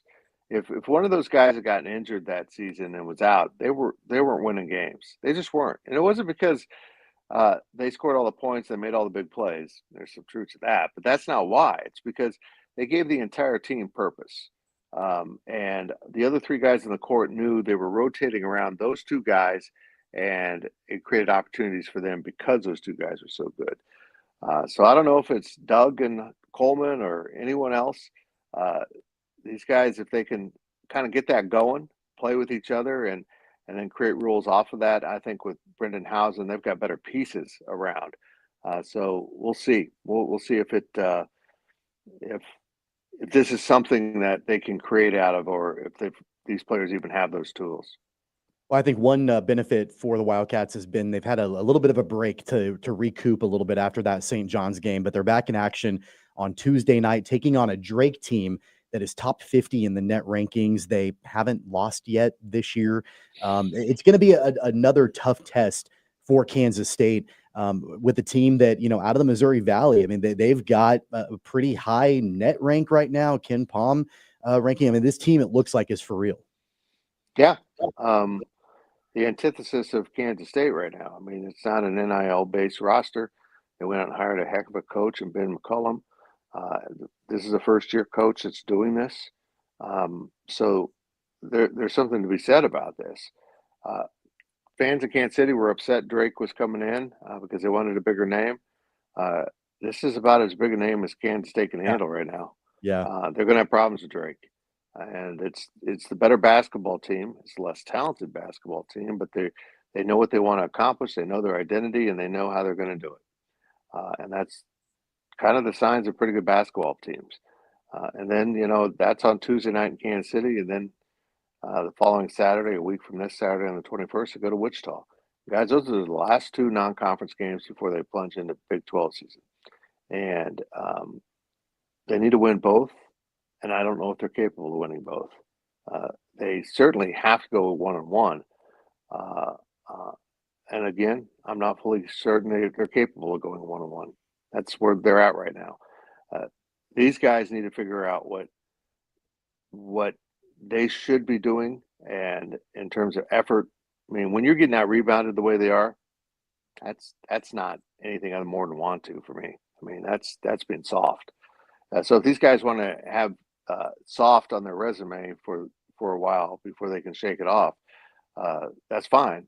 Go ahead and lose these games, but I think they probably would prefer to have on the resume that they got this team going and had at least a respectable season. Yeah, it certainly doesn't get any easier for Kansas State in the last two games on the non-con before you get into the grueling juggernaut of Big 12 play. What do you guys have going on over at GoPowerCat.com? Well, we did a podcast, and it was pretty interesting because we had it started with the Chore thing, and his departure, and we got into it.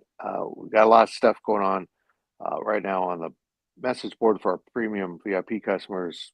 The actual everything I know about the Chore situation, a lot of recruiting stuff, and so we're at a sale right now at 50% off for an annual subscription. Go check that out. And daily delivery today kind of took basketball to task. So we're covering K-State, good and bad. That's what we do at GoPowerCat. All right. You can find all of that at GoPowerCat.com. Next week, we'll be that much closer to the bowl game. We'll be closer to Kansas State, Wichita State, the game here in the Air Capital next Saturday. We'll talk about all of that next week on the program. Fitz, we appreciate it. We'll talk to you again next week. Thank you, boys. All right. There goes Tim Fitzgerald, publisher, GoPowerCat.com. Always appreciate him joining us here on the program on Thursdays. And if you missed any of that again, you can go back and listen to it on the free Odyssey app. On the other side, I want to jump into this, TJ, because we just got some news that came down as it relates to local minor league baseball with the Wichita Wind Surge. We'll talk about that coming up on the other side of the break. Tommy Castor, TJ Cleland, Jad Chambers producing the program. On the way out, before we take a quick break, let's do a giveaway here because we haven't given anything away here on the program. So let's do that right now. How about a 4-pack of tickets to Illuminations at Botanica just in time for the holidays, courtesy of Sports Daily, KFH, and Odyssey Wichita? Text the keyword SHINE, that's SHINE, to the code 20357 for your chance to win. One entry per person per day. Winners will be drawn tomorrow. Again, text the keyword 20357. That keyword is SHINE for your chance to win a 4-pack of tickets to Illuminations at Botanica, courtesy of Sports Daily. Stick around. We'll be right back.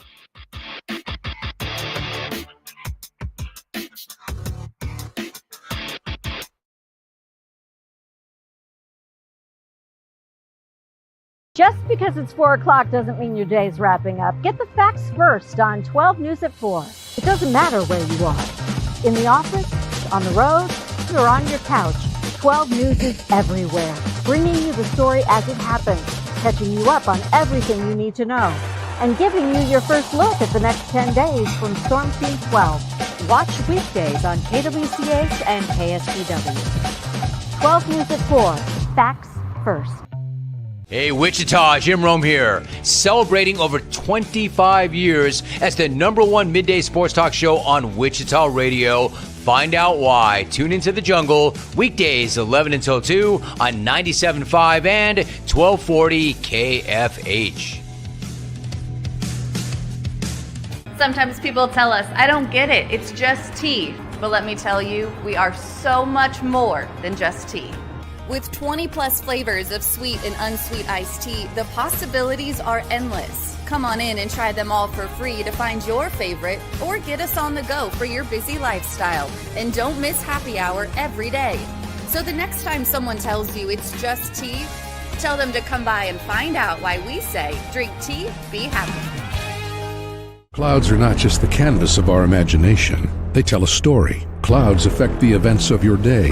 Sometimes they growl, sometimes they inspire, but they're always the messengers of nature's mood written in the sky. Storm Team 12 understands the language of clouds. We're dedicated to decoding their message so you know what to expect. Behind every cloud, there is a story waiting to be told. Trust Ross Jansen and Storm Team 12, alerting you first to the impact on your life. When you need help, remember, you're not alone. We are here. We are neighbors. We are together. We are Kansas.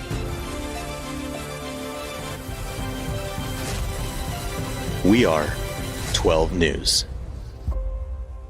They say it takes a village. Come together and support local businesses in our neighborhoods. When you contribute to local shops, more money goes back into the economy. Shopping local makes our state stronger. So give back to the communities you love and watch our businesses and communities thrive. Shop local and be Kansas proud. We are following a breaking update. Every day, all day, stream the stories that have you talking near and far. Whoever is behind the wheel of this bus is not stopping. From hundreds of local reporters and meteorologists spanning the country.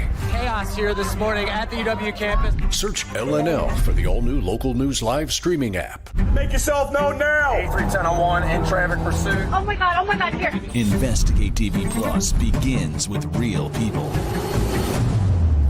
We investigate stories that impact you. And inspire change every day. Something is broken. Real problems Why are they hiding it? and real solutions. My daughter was dying in front of me. What was your reaction when he said that? Investigate TV Plus, weekdays at 3:30 p.m. on KWCH. Sometimes people tell us, I don't get it, it's just tea. But let me tell you, we are so much more than just tea. With 20 plus flavors of sweet and unsweet iced tea, the possibilities are endless. Come on in and try them all for free to find your favorite or get us on the go for your busy lifestyle. And don't miss happy hour every day.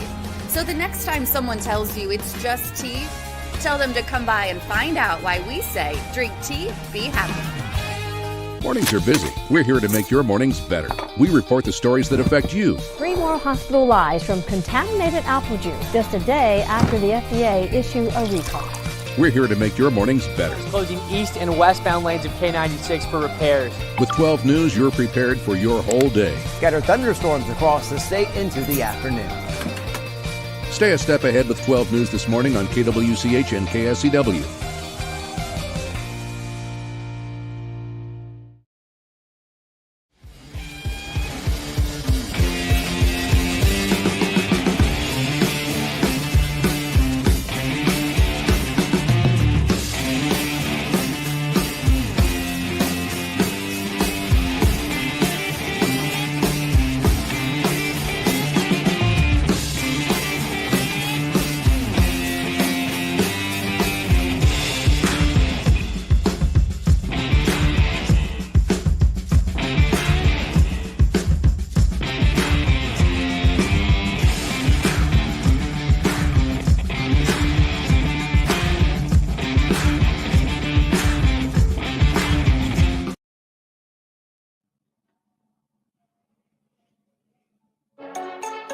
Primetime NFL Thursday Night Football here on KFH tonight at 6:30. The Rams and the Niners. Tune in to 97.5 or 1240 KFH or download the Odyssey app and search for KFH at game time.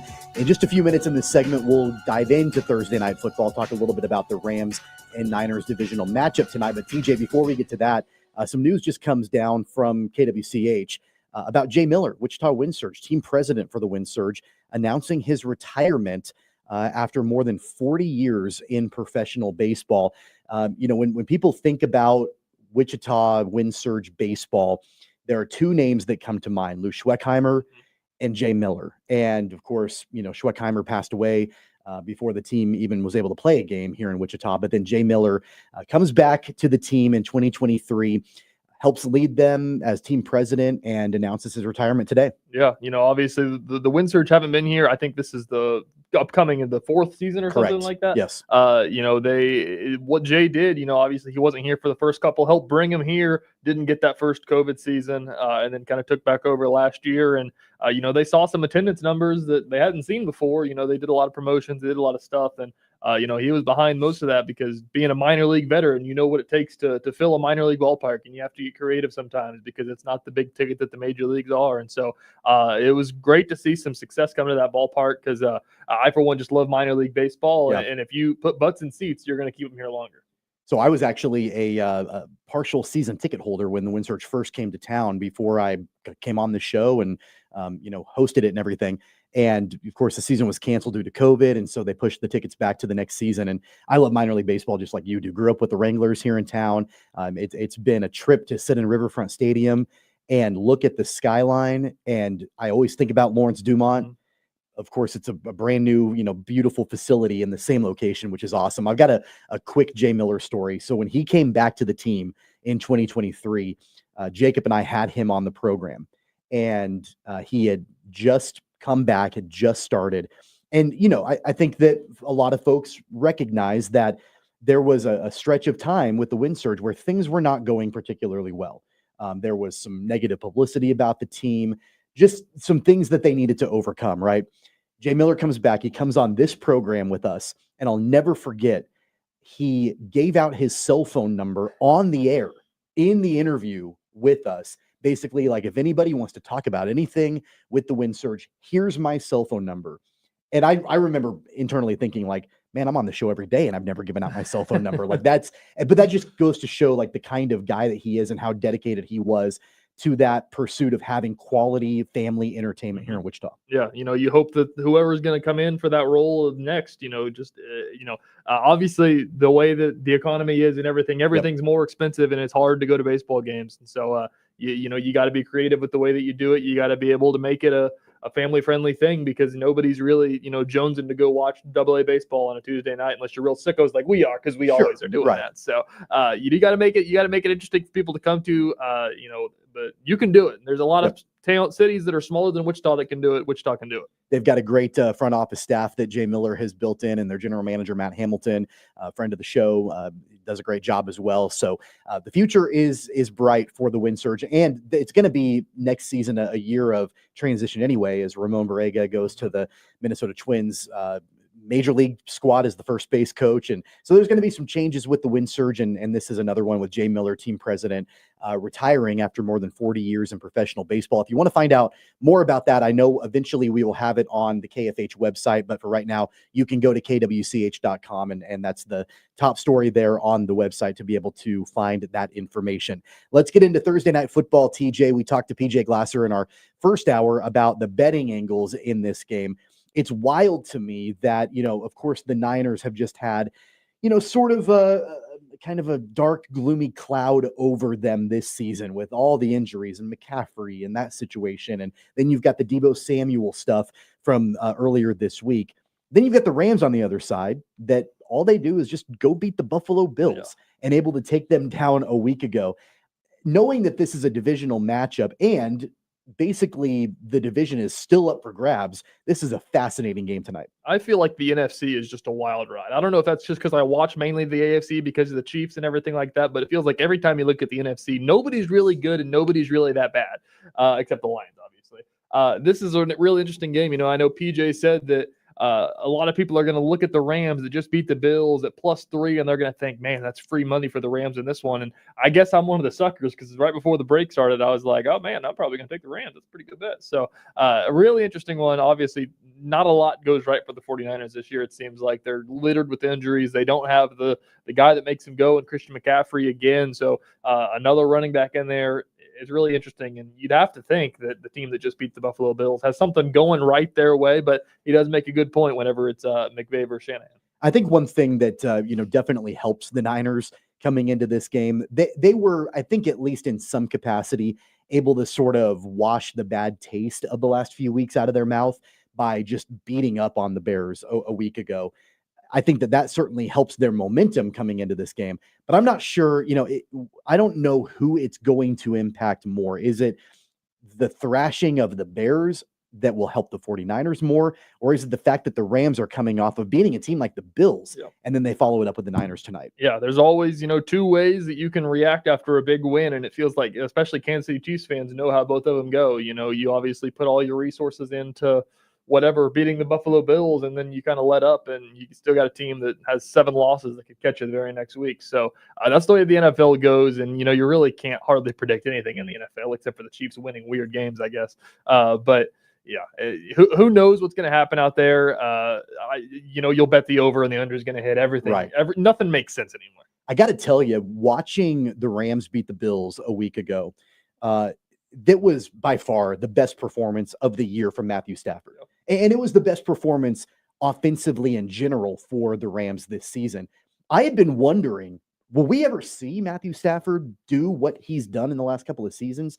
I was worried about that early on this year. I thought it was going to be more of a complimentary type thing where Kyren Williams would be the focal point and Stafford could do a little bit with Nakua and Cooper Kupp and all of that. And then all they do last week is they just go out there and they light things up offensively. I wonder if that's something that we'll see more consistently now moving forward from Stafford. Yeah, just a fantasy football perspective on things. Puka Nakua is obviously a really high wide receiver target, and he's always boom or bust. You never know what the Rams are going to give you. And the last week, I think he had 40 points. So that's how well they did on that offense. So it really is an enigma of an offense when you have a quarterback like Matthew Stafford that is, maybe a Hall of Famer down the road with all that he's done. I don't know. It's debatable, I guess. But with his age and everything, you start to think about, if you're the Rams organization of, should we draft a quarterback these coming years? When do we move on from this? And, that can obviously play into things. It usually doesn't work well when you have an old quarterback, unless his name is Tom Brady, I guess. Or Peyton Manning. I'll say that too. Does anybody actually want to win the NFC West? That's what I'm saying. The NFC is just off the rails. Yeah. Well, and especially that division. Yeah. I mean, I know last week we picked the Seahawks and Cardinals game, and everything was trending, I think, towards the Seahawks. Of course, that's what ultimately ended up happening. But man, like it's like the Cardinals have sort of fallen off for a while. They were right there. The Rams, maybe they're catching fire now a little bit more. All of a sudden, the Niners, who basically have Brock Purdy, George Kittle, and now Isaac Guerrero, like that's basically who they have now. I mean, Debo, I guess. No Trent Williams. Like they beat the Bears by 25 points last week. So it's like 1 week you can say like that team's going to win the division. The next week, well, it's maybe not them. It's going to be I just don't know if any of these teams, if any of them are going to just reach up and grab the division by the throat and say, we're taking this. It's ours. I have no idea. Honestly, it really is that. I think that, everybody's in the same threshold of 6 to 8 wins or whatever it is. I don't even have it pulled up in front of me, but it really is every week that, they'll play each other and somebody will find a way to lose. It feels like nobody's winning these games. Somebody's always losing these games. Well, we talked to PJ obviously about the spread in this game, what he likes. Let's get your take. What do you like in this game? Do you like?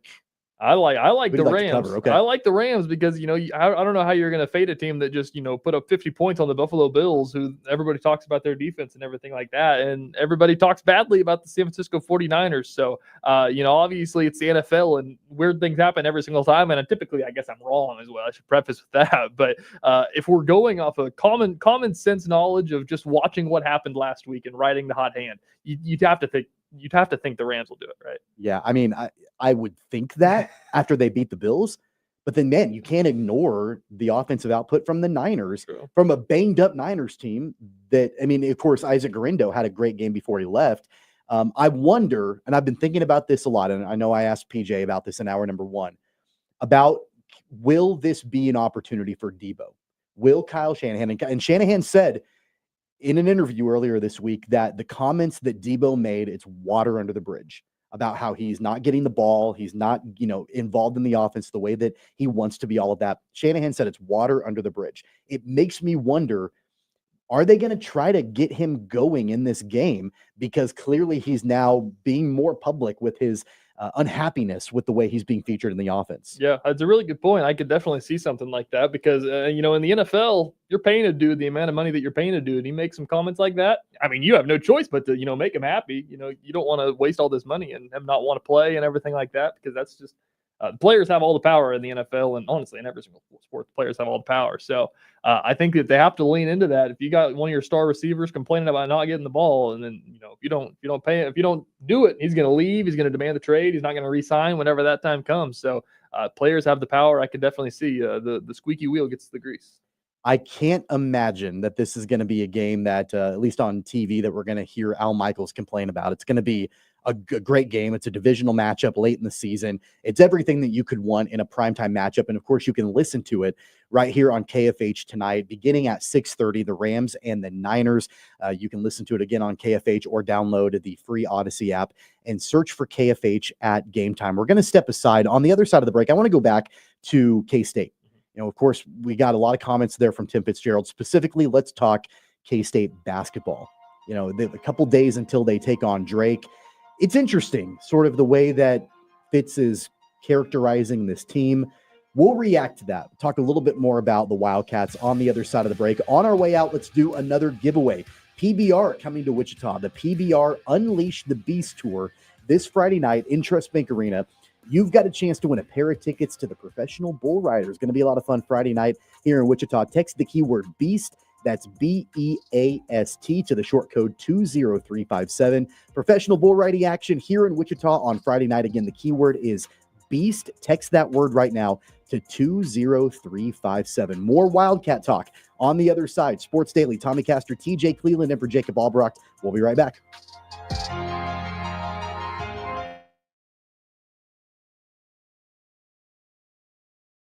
Just because it's 4 o'clock doesn't mean your day's wrapping up. Get the facts first on 12 News at 4.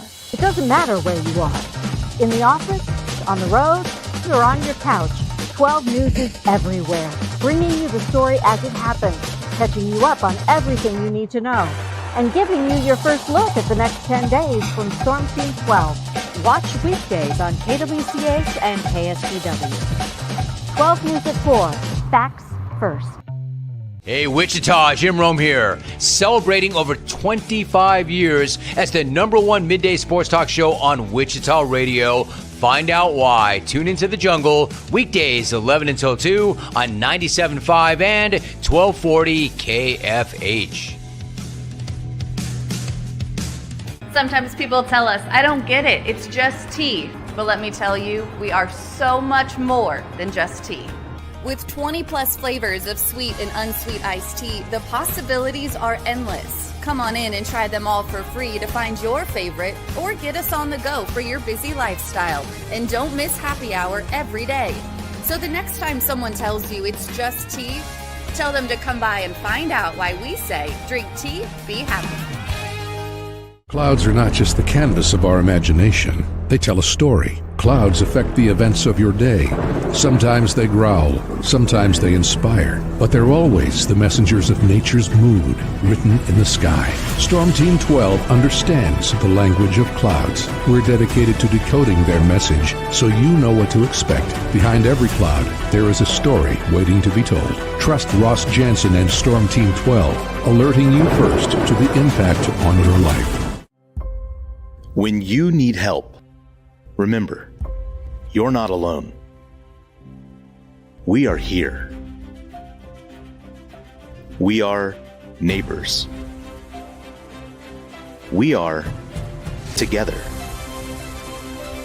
We are Kansas.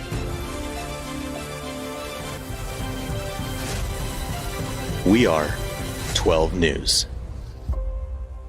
They say it takes a village. Come together and support local businesses in our neighborhoods. When you contribute to local shops, more money goes back into the economy. Shopping local makes our state stronger. So give back to the communities you love and watch our businesses and communities thrive. Shop local and be Kansas proud. We are following a breaking update. Every day, all day, stream the stories that have you talking near and far. Whoever is behind the wheel of this bus is not stopping. From hundreds of local reporters and meteorologists spanning the country. Chaos here this morning at the UW campus. Search LNL for the all-new Local News Live streaming app. Make yourself known now. 8310-01 in traffic pursuit. Oh my God, here. Investigate TV Plus begins with real people.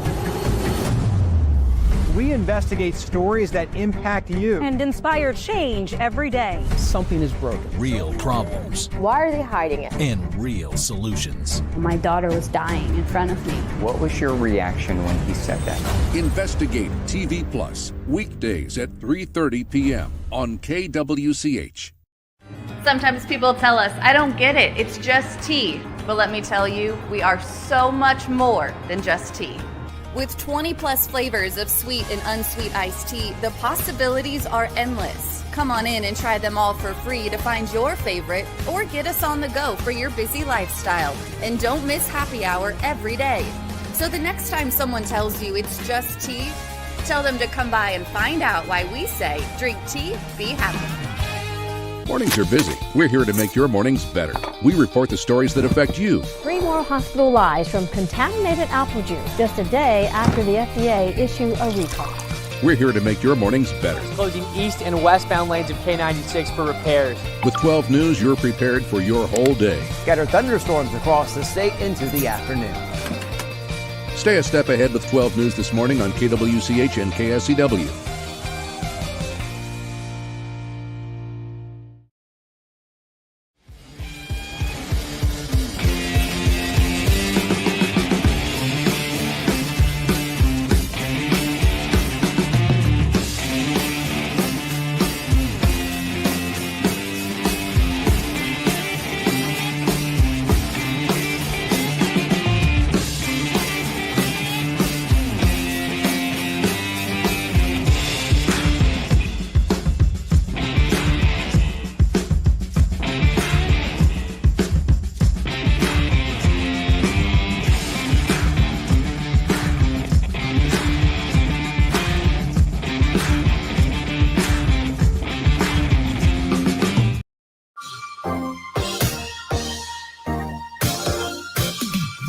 Welcome back, everybody. It's Sports Daily here on KFH. Tommy Castor, TJ Cleland, Jad Chambers producing the program. Just a reminder that you can always reach out on the IHOP hotline, 869-1240. You can leave us a video comment, which we've got a couple of those here throughout the show today, so we appreciate that. You can watch our live video stream on YouTube, on X, on Facebook. We're simulcasting on the 12 News Connected platform as well, so you can definitely check that out, and we appreciate that. Also, you can leave us a voice comment. If you're listening on the Odyssey app, there's a little microphone button right by the Listen Live button. You can leave us your message. It'll come right in. We'll be able to play it back on the air. So a bunch of different ways to get in contact with the show, and we appreciate all the different ways that you consume our program. TJ, let's go back to our conversation with Tim Fitzgerald at the top of hour number 2, where we talked K-State basketball. It's been an interesting stretch. You know, they hang 120 points on Arkansas Pine Bluff last Saturday or a couple Saturdays ago. They follow it up with the game against St. John's, where they fell flat in the second half.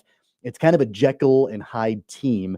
And to Tim Fitzgerald's point, it's going to get tougher moving forward with Drake in Kansas City, Wichita State here in Wichita next Saturday. And then you get into Big 12 play. It's interesting to me that he's characterizing this team as fragile right now. Yeah, I mean, it's not a good spot to be in, definitely. You know, when you lose the games that they've lost that are all games that they should win, especially, you know, with the the quote unquote payroll that they've got, this team should be pretty good. This is probably, when you look top to bottom, I would even argue that this team has the most talent that they've had under Jerome Tang, but they're just not the best team that they've had under Jerome Tang. And, you know, he said it well that it's an NIL-based team, and, you know, you get 10 transfers that were looking for NIL in here, and you kind of have to hope that it works because, you know, that's just the way that college basketball works. You know, I know that they've got one high school recruit on the roster. They've, you know, got 0 committed so far, and you just kind of live or die by the transfer portal. And really, I don't blame them because it works whenever you get the right group of guys. And, you know, a 24-year-old or 22-year-old is going to play better than an 18-year-old in college, you would think, unless it's a, you know, NBA prospect and everything like that. So it is a fragile team. A lot of things have to go right when you do this. And thus far, it just hasn't gone right. Yeah, I really think that this team, one way or the other, and it could go either direction, could potentially be a case study at the end of this season. No. Like either Jerome Tang is able to get an NIL squad to gel and get them together and play as a team and make it work and make some noise in the Big 12 and postseason and that sort of thing, or it could be a cautionary tale on what things could potentially look like when you get a lot of NIL talent on the same team, but they can't play together. Yeah, it really is. Every single coach, all 300 whatever teams in America are trying to learn from this. And it's completely different when you look at it from the case of Kansas State to the case of Wichita State. You know, honestly, why would Wichita State go out and sign 6 high school kids?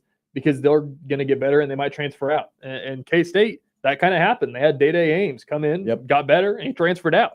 So why do you want to waste your resources getting these guys when they could just get good and leave? And in the same boat, you know, why wouldn't you try to do that? Because you're going to bring in 12 transfers that don't know each other and they don't play well together. So everybody's got to try to find the way to make that work. And honestly, it's kind of just lightning in a bottle for everybody. It used to be it was just lightning in a bottle for a team like Wichita State because, like I said, you get those guys together, you hope they're good, and then they might leave or whatever it may be, and you have to just try to develop these guys. And for K-State, it really was kind of like you can get these kind of higher end guys and have them wait their turn. That's not a thing anymore. And so everybody's in the same boat as kind of mid-majors were of just kind of hoping and praying that you got the 10 right guys that are good enough to be good for that year, because it's year over year, it's not going to be the same thing. I think it brings up a fascinating question that Jacob and I have talked about, I think as recently as a few days ago in general, and it was mainly geared towards Wichita State, but I think you can bring up K-State in this conversation, maybe not quite as much KU. I think it becomes impossible or really, really difficult, best case scenario, to set expectations year to year because of this world, right? Like if you're turning over an entire team, you know, and like in the case of K-State, like this is a new roster that's been built. Outside of David Gasana, it's pretty much brand new. Wichita State, you've got Quincy Ballard returning up, Bijan Cortez, Ronnie DeGray. There are more returners for Wichita State, but it's hard to go year by year because you never know what that continuity is going to look like. Yeah, it's true. And the expectations is one thing. And then kind of just the same point that I just made is that the developmental side of coaching kind of goes out the window. You don't need it anymore. You know, Greg Marshall was kind of a guy that was good at that. He'd get all these, you know, kind of lower end 3-star guys and he'd develop them like, you know, Ron Baker, Fred VanVleet into guys that were NBA players. And now that's just not a thing that you need. You kind of need a guy that's going to coach you into a team. And, you know, maybe that's the thing with Jerome Tang. I know a lot of people on social media, at least, or, you know, he's kind of a good culture guy. He's really good at kind of getting a roster and getting guys to buy into stuff. But, you know, when you put the X's and O's on the court, just watching K-State, they're not a team that's going to set you to death. Wichita State's a team that every single time they get the ball in the half court and slow something down, they run a set. And that's just the way that Paul Mills works, is because he's a real sicko playbook guy. If you've ever talked to him, he loves that kind of stuff. And that's kind of, you know, Bill Self does it as well. I think that's just kind of what you're going to need now that that part of the, you know, recruiting and development goes out the window. Yeah, you mentioned Wichita State. Of course, they their next matchup is DePaul. That's the big game. And then, of course, you know, back here at Koch Arena to take on Kansas State. I'm fascinated by this matchup next Saturday. And I know next week that'll be a lot of the conversation on this program is getting ready for the Shockers and Wildcats here at Koch Arena. I'm sure it'll be, you know, a very well-attended game. But just on top of that, I think it gives you a good idea on where Kansas State is in their development. And then really how for real is Wichita State? Yeah, I hope it's a sellout. I really think that they've got a chance with the K-State and Wichita State fans getting in there. I know tickets are kind of expensive for that game for everybody that was looking, but gosh, it'd be so cool if that game was a sellout. Even if it is 50-50, which it probably will be, it'd be awesome. And then if, you know, Wichita State can find a way to get that done, you know, the excitement in Wichita, you feel like it has to come back after that game. And I know the past couple of games that Wichita State has been vying for it. I know, you know, Mike Kennedy made a comment about, you know, what does this team need to do to get you to come out to these games? And just looking last year to this year, 2 years ago to this year, you know, the end-over-end product is so much better on the court for Wichita State. And they're such a fun team to watch, I think. So I'm super excited for that game because, you know, I was talking to Jacob about it. I don't know if Vegas is going to favor Wichita State in this game. It depends on probably what happens in the Drake game, but man, I feel like they should. Yeah, they've got both teams have a couple of good, tough tasks in front of them before that matchup. Kansas State against Drake on Tuesday, Wichita State versus DePaul coming up in a couple of days. And you'll be able to hear both of those games on our family of networks. And what I'm really excited about is the Wildcat Shockers matchup. You'll be able to hear Wyatt Thompson and the K-State call right here on KFH, and Mike Kennedy and the Shockers call over on our sister station 103.7 KEYN. So it's going to be a lot of fun, and I know next week there'll be a lot of focus and a lot of talk on previewing that game. We'll talk to Wyatt Thompson. We'll have all the previews. Tim Fitzgerald to come back. We'll talk to Wichita State as well, leading up to that matchup. So it's going to be a lot of fun. But again, like I mentioned, a couple of really tough tasks, at least in front of Kansas State, as they take on Drake in Kansas City on Tuesday night. Looking forward to all of that. And like I said, next week, a lot more to get ready for and preview with that big matchup. We're going to take our final timeout of the program. On the other side, we'll let you know what's coming up on the network. It's coming up next for you. Tommy Castor, TJ Cleveland, Jad Chambers producing. Sports Daily is coming right back.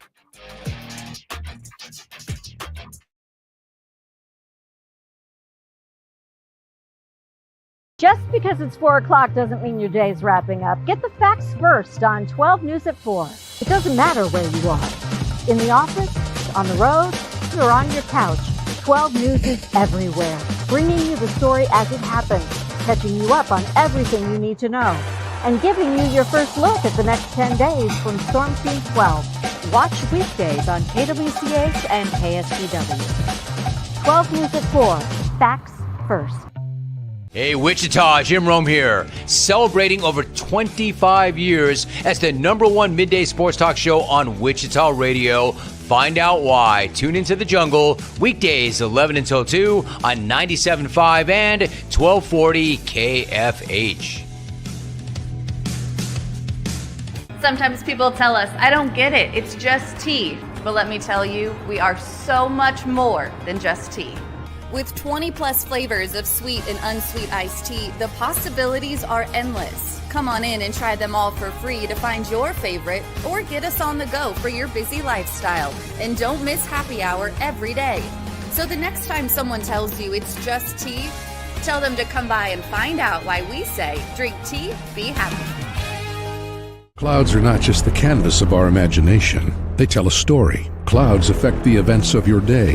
Sometimes they growl, sometimes they inspire, but they're always the messengers of nature's mood written in the sky. Storm Team 12 understands the language of clouds. We're dedicated to decoding their message so you know what to expect. Behind every cloud, there is a story waiting to be told. Trust Ross Jansen and Storm Team 12, alerting you first to the impact on your life. When you need help, remember, you're not alone. We are here. We are neighbors. We are together. We are Kansas.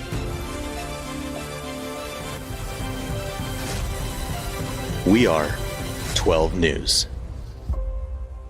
They say it takes a village. Come together and support local businesses in our neighborhoods. When you contribute to local shops, more money goes back into the economy. Shopping local makes our state stronger. So give back to the communities you love and watch our businesses and communities thrive. Shop local and be Kansas proud. We are following a breaking update. Every day, all day, stream the stories that have you talking near and far. Whoever is behind the wheel of this bus is not stopping. From hundreds of local reporters and meteorologists spanning the country. Chaos here this morning at the UW campus. Search LNL for the all-new Local News Live streaming app. Make yourself known now. 310-01 in traffic pursuit. Oh my God, here. Investigate TV Plus begins with real people.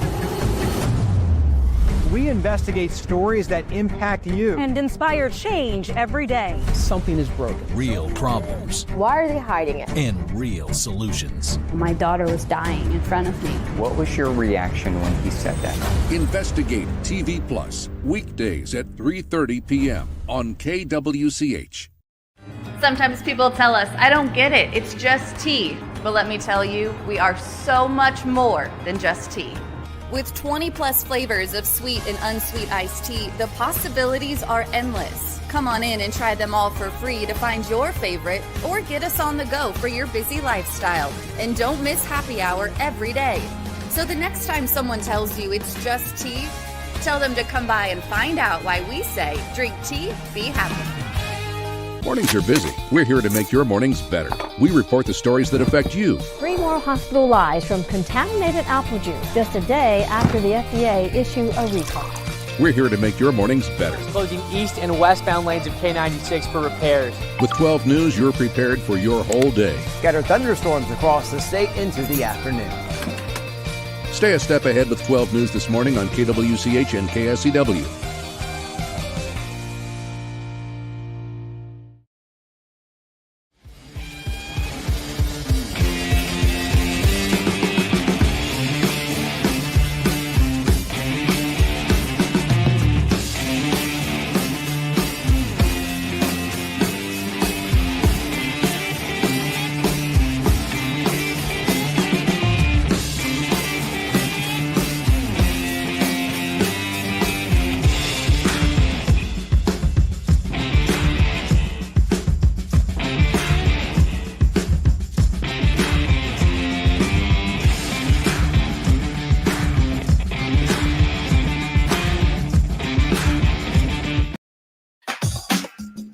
All right, everybody, that's going to do it for us today on the network. Jim Rome is up next. Bob and Jeff locally at 2. Then we get into the Zach Gelb Show, JR Sport Brief, and then Thursday night football pregame beginning at 6:30 right here on KFH. Tomorrow on the program, Friday football picks. We'll have the full crew in-house. Myself, TJ will be back. Brandon is going to join us. Paul is going to join us. Jacob will be back. We'll get our bets on everything NFL. It's going to be a lot of fun. TJ, appreciate it. Glad that we could do this today. Absolutely. A lot of fun always coming in the studio. All right. We'll do it again soon. For TJ, for Jad, for PJ Glasser, for Tim Fitzgerald, I'm Tommy Castor. Have a great Thursday. We will see you back here tomorrow.